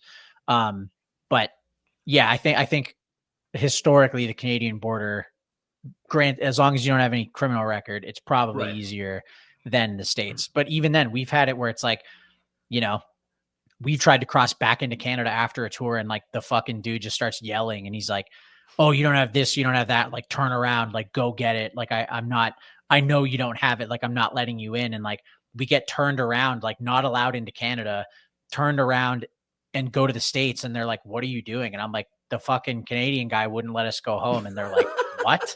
And they're like, the Canadian guy was a dick. And I'm like, yeah. And then they're like, well, you know, like you went through this lane, like, you know, you weren't exactly denied, you got turned around. So technically you can just try another lane, but like, you know, and like all of that shit. And it's just like, fuck, okay. Like the American guys are like being nicer to us than the Canadian side is. Like, this is crazy, but it's always a gamble. It really just depends on who you get. But for us now, given the fact that it's like when we go to the border, it's like we have not even just visas. It's like we have O visas. They're like, you know, that's like what fucking like Justin Bieber would have and shit. It's like Right. it's like literally a step under like citizenship. You don't need that. You can just get a performance visa. They're cheaper, but you get treated differently if you have the O, obviously. And we have our carnet and we've got, and everything is so legit. It's like we pull up, they see me coming with like a fucking folder, and they're just like, all right, like these guys, they know what they're doing. Like they can see how often we cross, and they're just like, whatever. Like, yeah, you guys are fine. So 2 things 9 to times that- out of 10, it's so easy. But 2 every things once to in a while, that you get that some I- dick. Sorry. I was gonna say 2 things to that you just kind of made me think of, and then I'll kind of hit you with like the last question and then kind of get you out of here. First of all, you were talking about how like there has to be a certain amount of Canadian, you know, things, you know, on bands on the radio, so on and so forth. Essentially, you guys sort of are unionized in that way, where it's like you have to have representation Kind of of, a yeah. certain level. Yeah. That's kind of interesting to think of like that, and I've never thought of that. I also didn't know that. Secondly, though, I feel like you guys touring internationally outside, like, and I'm not, yes, I understand going from Canada to the States is international for you, but like in the grand scheme of things, no. Did you actually find it easier touring like Europe and everything, where you had to have all that shit because you were so used to doing it just to even go to like Buffalo? Yeah, like definitely. Yeah. Like, I mean, for Europe, like you don't even need visas. Like, it's like, as long as you're not there for, it's like, I mean, I guess for the UK shows, you need visas, but it's like everything is like a fucking joke compared to what you need for the States. Like, and especially like, yeah, from like doing it, like I used to have to do our visa shit. Like I would have to like put it together and set it up and everything. And now it's like, now we have the money. It's like, we just pay some fucking lawyer to do it. But yeah, like I remember going to Europe the first time and just being like, oh, like, you know, what are we doing about visas and stuff? And our Euro booking agent's like, you don't need fucking, like, yeah, you have visas for the UK. And I'm like, okay, like, what's up with those? Like, when do we get them? They're like, we submit for them like a week before. It's $30. And I'm like, what? And it's like every other border that in the world that I've been to personally is a joke compared to the States. Like, yeah, landing in Europe, you know, you get off and they're just like, what are you doing? And we're like, going on tour. And they're like, oh, cool. What's the band name? And then they just like stamp your shit, let you go. Japan, like certain places, it's like, yeah, you technically might need a visa, but it's like, technically we're not getting paid because the money's all going to like flights and hotels and gas and like all of that shit. So it's like, there's a weird gray area there, but yeah, we've like got to Japan and they're like, you know, like, what are you doing? And we're like, vacation. And they like point at the fucking, at the, like the guitars, and they're just like, and we're like, yeah. And then they're just like, go ahead. And it's like, it's a joke. So yeah, doing the States first, it's like that absolutely prepared us for everything else. Like now it's like, yeah, if even crossing the US border, it's like, I still get like nervous about it, where I'm just like, fuck, like, you know, maybe we're going to get a dickhead, or maybe we'll be here for hours and like miss a show or whatever. But for the most part, it's just like, it's fucking easy. Like, yeah, now like we've done it enough times to where it's just like, I think when we cross, like, I don't care anymore. And it's like, I'm not nervous, and I'm just like, what up, dog? Here's your shit. And it's like, I'm so like relaxed about it because any question they have, I have an answer to it, and we're not lying. Everything's legit. So it's like, I think they just pick up on it and they're like, whatever, you guys have done this a million times. Like, also you have to remember too, it's like, this is my livelihood. It's my well-being. Like, if we like, I don't know, let's say I had fucking drugs or something, or we like lied or some shit. Like if you're going to play a show in the States and you're like, I'm not playing a show, and then they find out that you are, like, you get banned for 5 years. So it's like, it's really fucking dumb to lie. Like, yes, you can maybe get away with it if you're small enough and you're like, we're recording. It's like, yeah, that's worked for bands. But if we right now, if we were banned from the States for 5 years, if we got banned from entering the States, like the band's done. Like we're like, I like touring Canada and Europe, like only, and like maybe some international shit, like I'll blow my brains out. There's no way like a band can exist doing that. I'm like, fuck no. So, you know, why would I lie and like, you know, try to be sneaky at this point? You know, it's like, bro, this is my whole world. Like if I don't have this, like, I guess I'm working at Best Buy. Like, it's like, you think I'm going to fuck it up to like, to what, to bring in a fucking weed cart? Like I give a shit. I don't even smoke weed, you know? So. Yeah. A lot of that is, I found interesting the 2 times I've crossed the Canadian border, once on the New York side and then in Detroit. And I remember the first time I went, because I never did the thing where when you're young, because of the drinking age, I never went because I was like, stupid. But I remember at the time, the person goes, "What do you do for a job?" And I was like, "I'm a personal shopper and a podcaster." And the person just like, "You what?" And I was like, "I'm a personal shopper and a podcaster." And he was like, "You make money doing those things?" I was like, "One helps kind of the other one, essentially." And then they I joked that it was me that they stopped and then searched the car. And I was like, well, I mean, you're not going to find anything. Yeah. But like it was just weird. I think it was because I said I do something that's not a normal thing. But then they were like, well, what do you mean you personal shop? And I go grocery shopping for people who don't want to. Yeah. And they're like, that's a job. And I was like, that's how I make most of my living. Yes. And then I make some money doing the podcast. Yeah. And that's the thing. It's like, you're always at the mercy of the person, like, you know, bringing you in and shit. It's like we have that too, where it's like, oh, like I'm a musician, and they're like, oh, you like make a lot of money, like make enough money doing that, like, and I'm like, no. And they're like, well, like, you know, or like the main thing, like with like currency, like they'll be like, do you have over like $10,000 of cash? And I'm like, no. And they're just like, oh, like really? And I'm like, yeah, no, like we don't, like, not only do we like, it's like, even then, like getting that much in cash is crazy. It's like all of our guarantees are wired, merch is on card. But like carrying it, it's like, I know that that's not allowed. I would just go to the bank and deposit it. And they're like, well, if you don't have 10 grand in cash, like, you know, why are you doing this? And it's like, you know, and then they get weird about it. And it's like, yeah, it might not make sense to you or most people in the world, but like, what do you care? It's like, it makes sense to me. Like, fuck off, you know? Also, I challenge him. You do this job. Do you have $10,000 in cash right now? Yeah. It's like, you have a career. I don't want fucking $100 in cash. You know what I mean? No. Like, I don't want that much cash ever. Like, I hate it. Like, just give me a card. Yeah. But yeah, it all just kind of depends on the person that you get. And yeah, like you know, out of all the times we've crossed the border, there's probably been like 2 times where I've been like, I hate this fucking loser. And I'm just like, this guy sucks, and they give you a hard time. But it's also the best fucking feeling when they like give you grief and they're like, oh, you know, like if we find anything, and I'm like, go ahead. Like, you're not going to. And, or like giving me shit about like, you don't have this form. I'm like, we don't need that form. We've never needed that form. Our lawyers have it because we don't need it.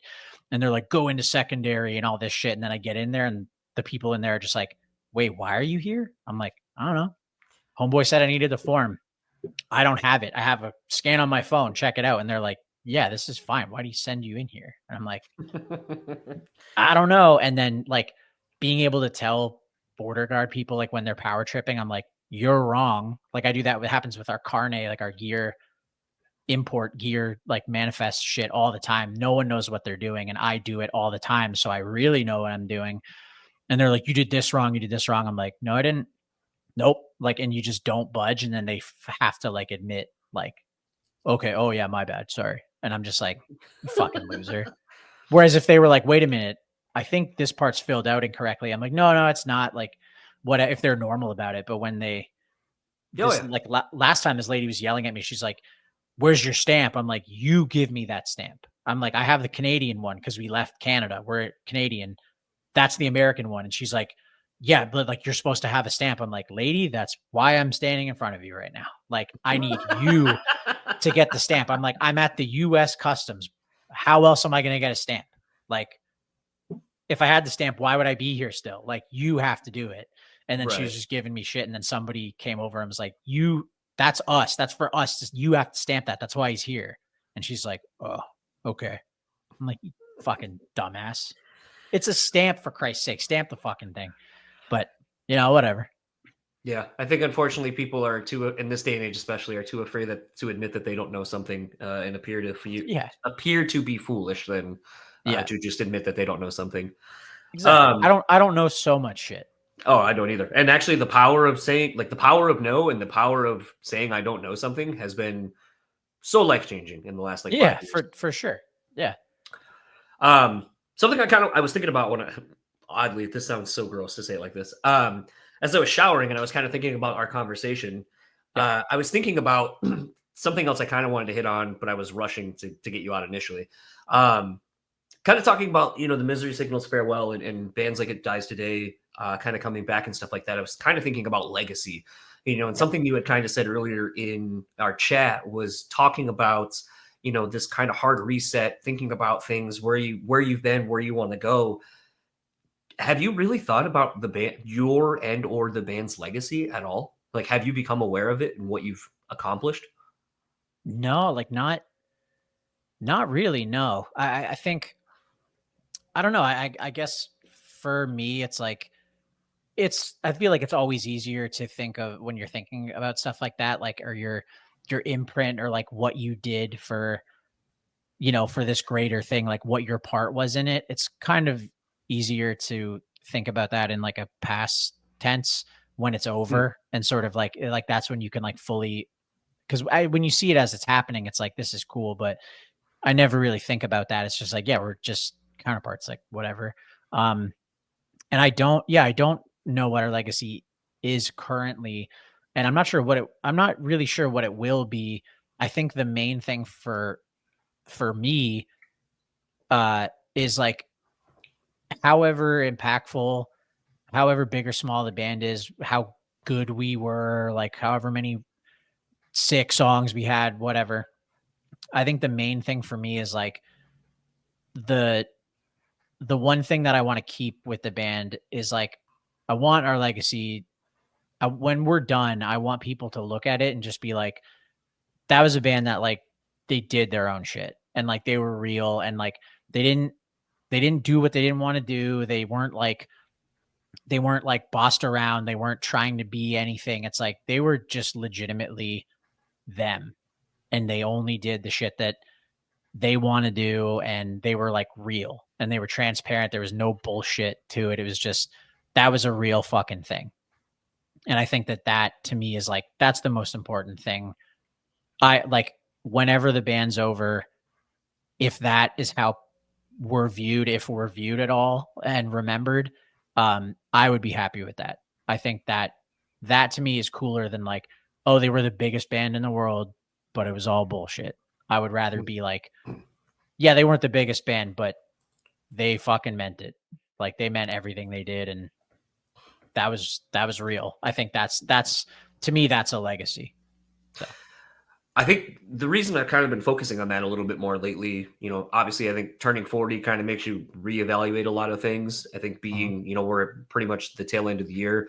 So you're kind of thinking about where the year like went, kind of looking ahead. But I think another thing too is I think a lot of us are so conditioned to just head down, keep going. And you don't really ever stop to look around to kind of appreciate what you have, where you've done, where you've been, what you've been doing, and kind of take it all in. And kind of think about, okay, now where do I want to go? And I think that's kind of an interesting thing to really think about, is just like how we're so used to just grind. Yeah. And then it's like, it isn't until it's all done that you go, fuck, I wish I would have like enjoyed some of it while it was happening to me. So absolutely. I just wonder this far into the career if like you're aware of it, and or like I said, you see a band like Misery Signals, like they're calling it a day, and you can kind of quantify seeing them go through that thing. And if it does the same thing to you, where you're like, oh man, seeing this band that I've loved so long, calling it a day, and maybe overhearing, you know, getting to know some of the guys over the years, it's like, Yep. talking to them like, okay, this is, you know, what it means to them. I've never thought about what I'm doing and what does it mean to me in the grander sense. Yeah. So wasn't sure if that's something you'd ever really thought of. Yeah. Like it's, like you said, it's definitely, it's been more like it's been in my head more. I've been thinking about it more as of late, for sure, because I think for the longest time with the band, like, yeah, it was definitely head down, go, go, go. And like, yeah, I mean, for the most of it, I was like also fucking drunk. And I'm like, yeah, I just want to get through this. And then, yeah, being more present in all aspects of the band and stuff. It's like, and then especially with this release, yeah, you know, like, and we haven't been on tour for it. It's like it came out and we're at home. So you get to watch in real time, sort of like the like impact. I don't know if that's the right word, but just like the effect that this thing that we did is having, and the traction that it's gaining. And it's like, that's the first time we've kind of got to experience that. And I think it's cool. Like you know, normally I wouldn't like, yeah, it's like the cliche, like, you know, stop and look around, like enjoy it. I'm like, no, like that's fucking lame. Like there's still so much shit to do. I like can't celebrate yet. But I think with this EP, we've all kind of been like, yeah, we've taken a sec to sort of stop and just be like this is it. Like it feels like it's paid off, and this is what we wanted to do. Now what? How do we how do we keep going? And what else can we do? Like now things that never seemed possible or attainable in the past, like they're there now, and like they're very much attainable for us, like moving forward. And it's just like, I think as long as we don't lose that, we'll just be a band for quite a while, you know?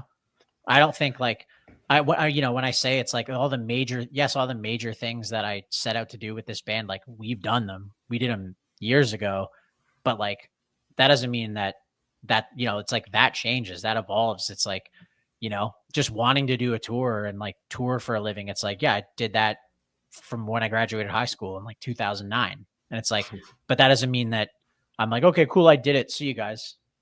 Now there's new goals. You know, every time you do something, there should be new goals. Otherwise you end up where we were, where it was just like, this is cool, this is comfortable, I'm content, let's just stay here. And it's like, then it gets fucking boring. Right. You know? I'll have you plug socials and anything else you'd like to plug the online. But I'm going to say this, and then I'll kind of have you answer a true last question that I've been asking. Because you're going to be my last episode for this year. Basically, the industry is about to shut down. I'm getting my throat tattooed Black Friday, so I don't know how that's going to affect anything.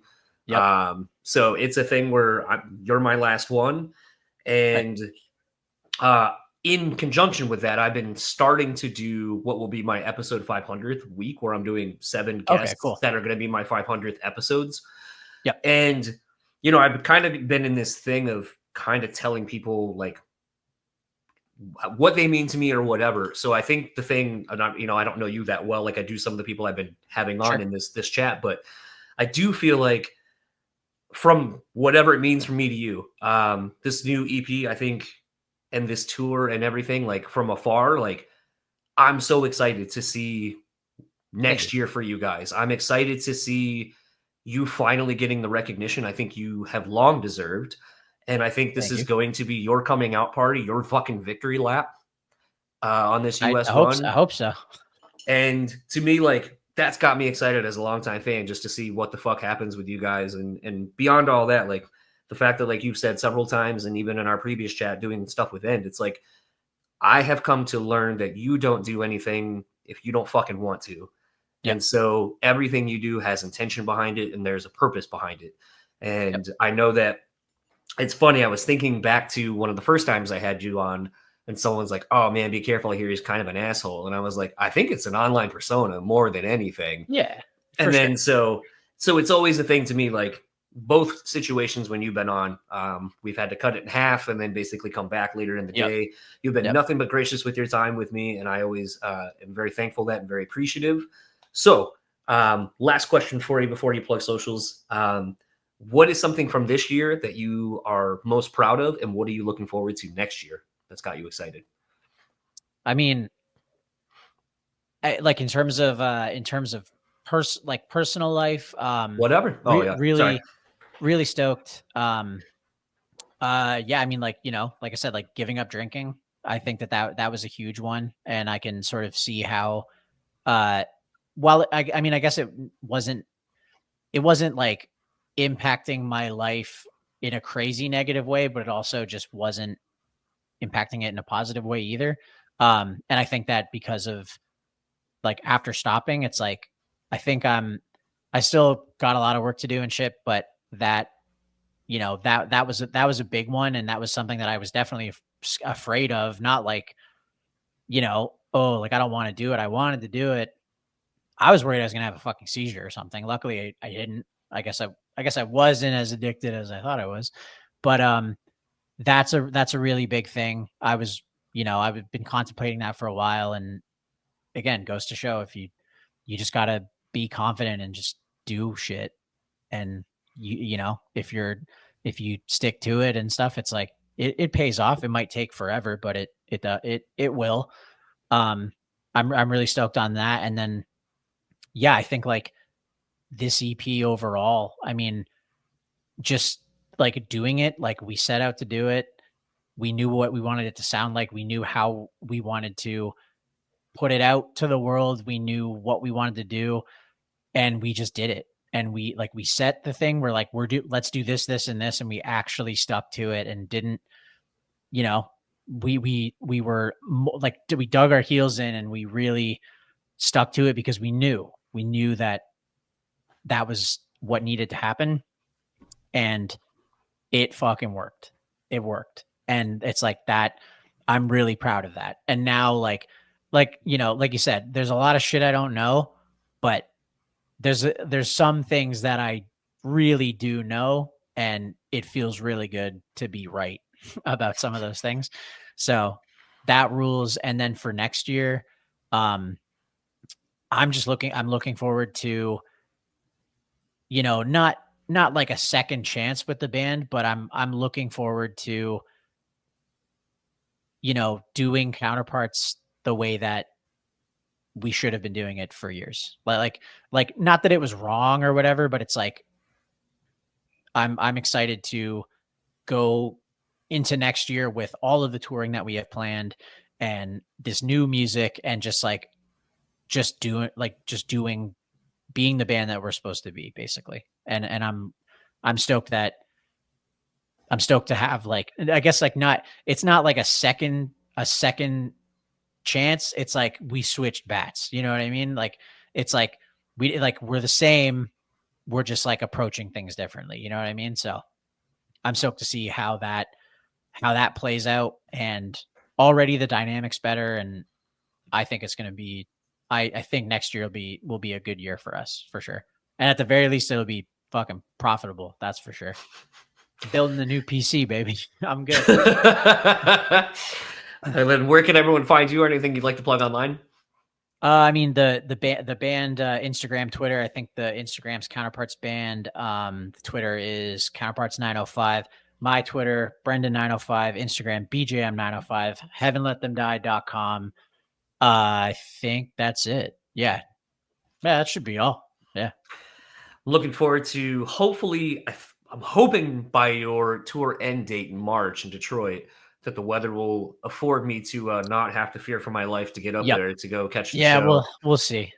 And then winter tours. I don't know why we do fucking winter. I mean, I guess just because we're used to it, probably. It just doesn't faze us, but doesn't make it fun.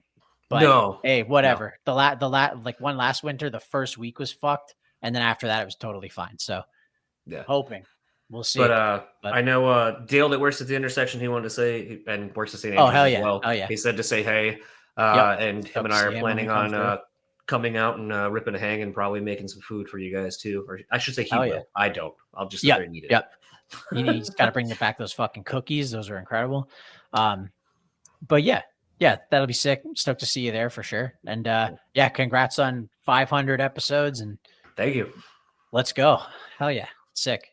So that was my conversation with Brendan. Want to thank him once again for taking the time 2 times in one day to do a chat with me. Always enjoy chatting with him. He has always welcome to come back on the show whenever he has anything to plug, nothing to plug. I feel like he's just insanely easy to chat with about anything. And honestly, I don't know if this is the podcast that you would have expected us to get into some vasectomy talk, but interestingly, someone that is about to come on the show probably next week as when I'm recording this, we had to reschedule because that person got a vasectomy. So it's a thing where it's kind of an omnipresent thing lately in my life, and something, honestly, I've been thinking about doing and probably should. I mean, kind of like, I don't know if having Brendan necessarily explain the process the way he did, it was sort of amusing, but also still kind of a little bit fearful inducing on my end. But I think that's anybody. Like, and maybe it's just like my phobia of doctors and surgeons and so forth, just from having, so many surgeries and such as a kid. And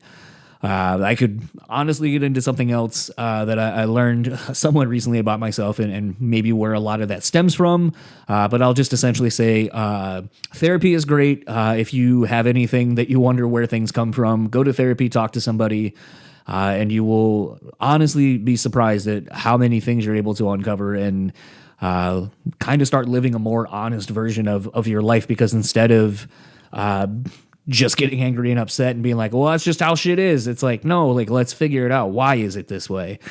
And I know that's not for everybody. I know some people, are just not able to do that. And I really wish you could. And I believe you can. I just, it's almost like recovery and other things, if you're an addict or whatever and go through rehabs, and it's like, rehab doesn't take until you want it.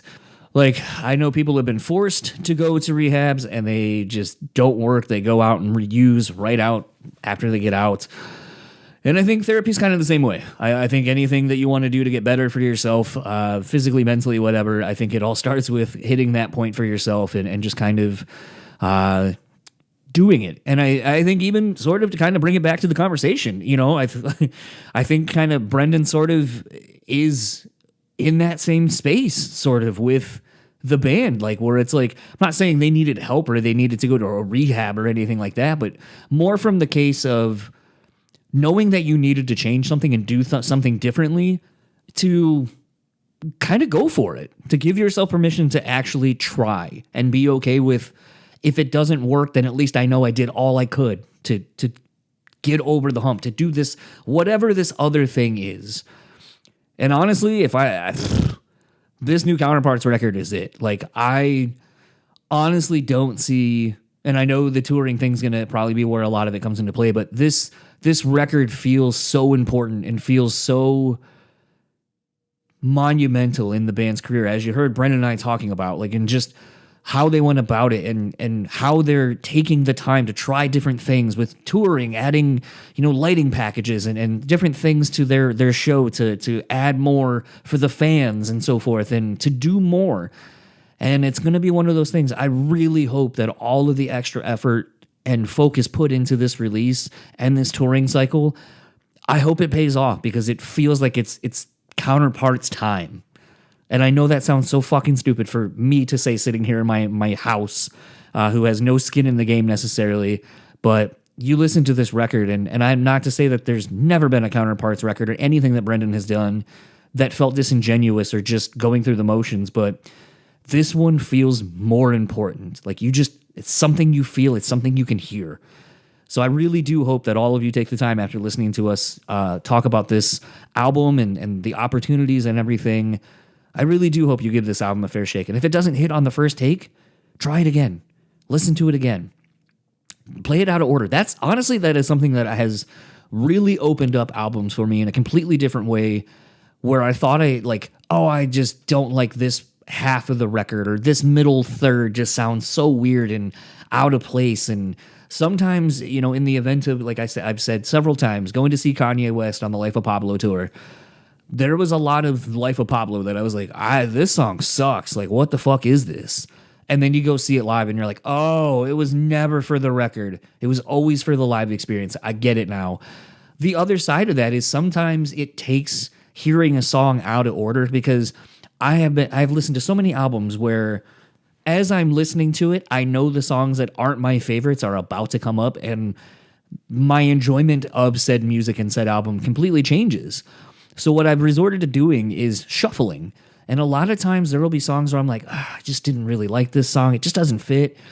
And sometimes through the power of shuffle, that song will then get put with another song that it actually goes really well with. And you go, oh, I get this. I get why this is on this record. And I get how this is sort of a companion piece maybe to this. And now that other song doesn't feel as weird because I kind of found a through line to make it make sense. And all it took was just a different approach to listening to the same thing. And, you know, they always say the definition of insanity is doing the same thing over and over and expecting a different outcome. I mean, I've taken that same approach to how I listen to music. You know, I approach it from a different perspective than the one being offered. And sometimes it allows me to kind of find something more in it that I couldn't previously just looking at it the way that it was presented. All of that said, let's start wrapping up the episode. If you'd like to keep up with Counterparts, go to counterparts905.com. That is your landing page for everything. If you'd like to find them on Facebook at Counterparts Band, Instagram at Counterparts Band, and Counterparts905 on Twitter. If you'd like to keep up with Brendan, you can find him on Instagram at BJM905 and on Twitter at Brendan905. If you'd like to keep up with the podcast, simple enough, Brew Speak Pod on all your major social media platforms. You can email me at brewtallyspeaking@gmail.com if you would like to give me some guest suggestions or keep a conversation going from this episode or a past one.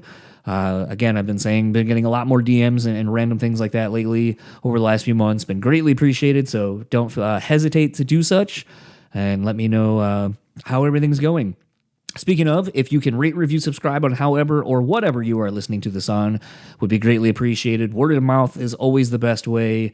Helps me grow the show organically, which is I'm more interested in versus paying for ads or any of that stuff. I don't do any of that, but I always want the natural, organic way of reaching everyone, and those that are here to listen are here because they genuinely want to be, not because they were forced to be. Speaking of force, I'm going to force an ad on you here at the end, as I always do. The wonderful people at Rockabilia. Head on over to rockabilia.com. Check out all of the goodies they have in their online store. Pick up something for the music lover in your life or for yourself. Use our code BREWtally at checkout. Take 10% off your total purchase order. They just announced their Valentine's Day collaboration. It is a sleep token bundle of like merch prints, like shirts, a poster, and some other stuff I didn't quite see as I was scrolling through, but that's out. I'm sure there's going to be a few more things, but they're constantly doing and collabing with some of the best, newest, and upcoming artists, as well as established artists.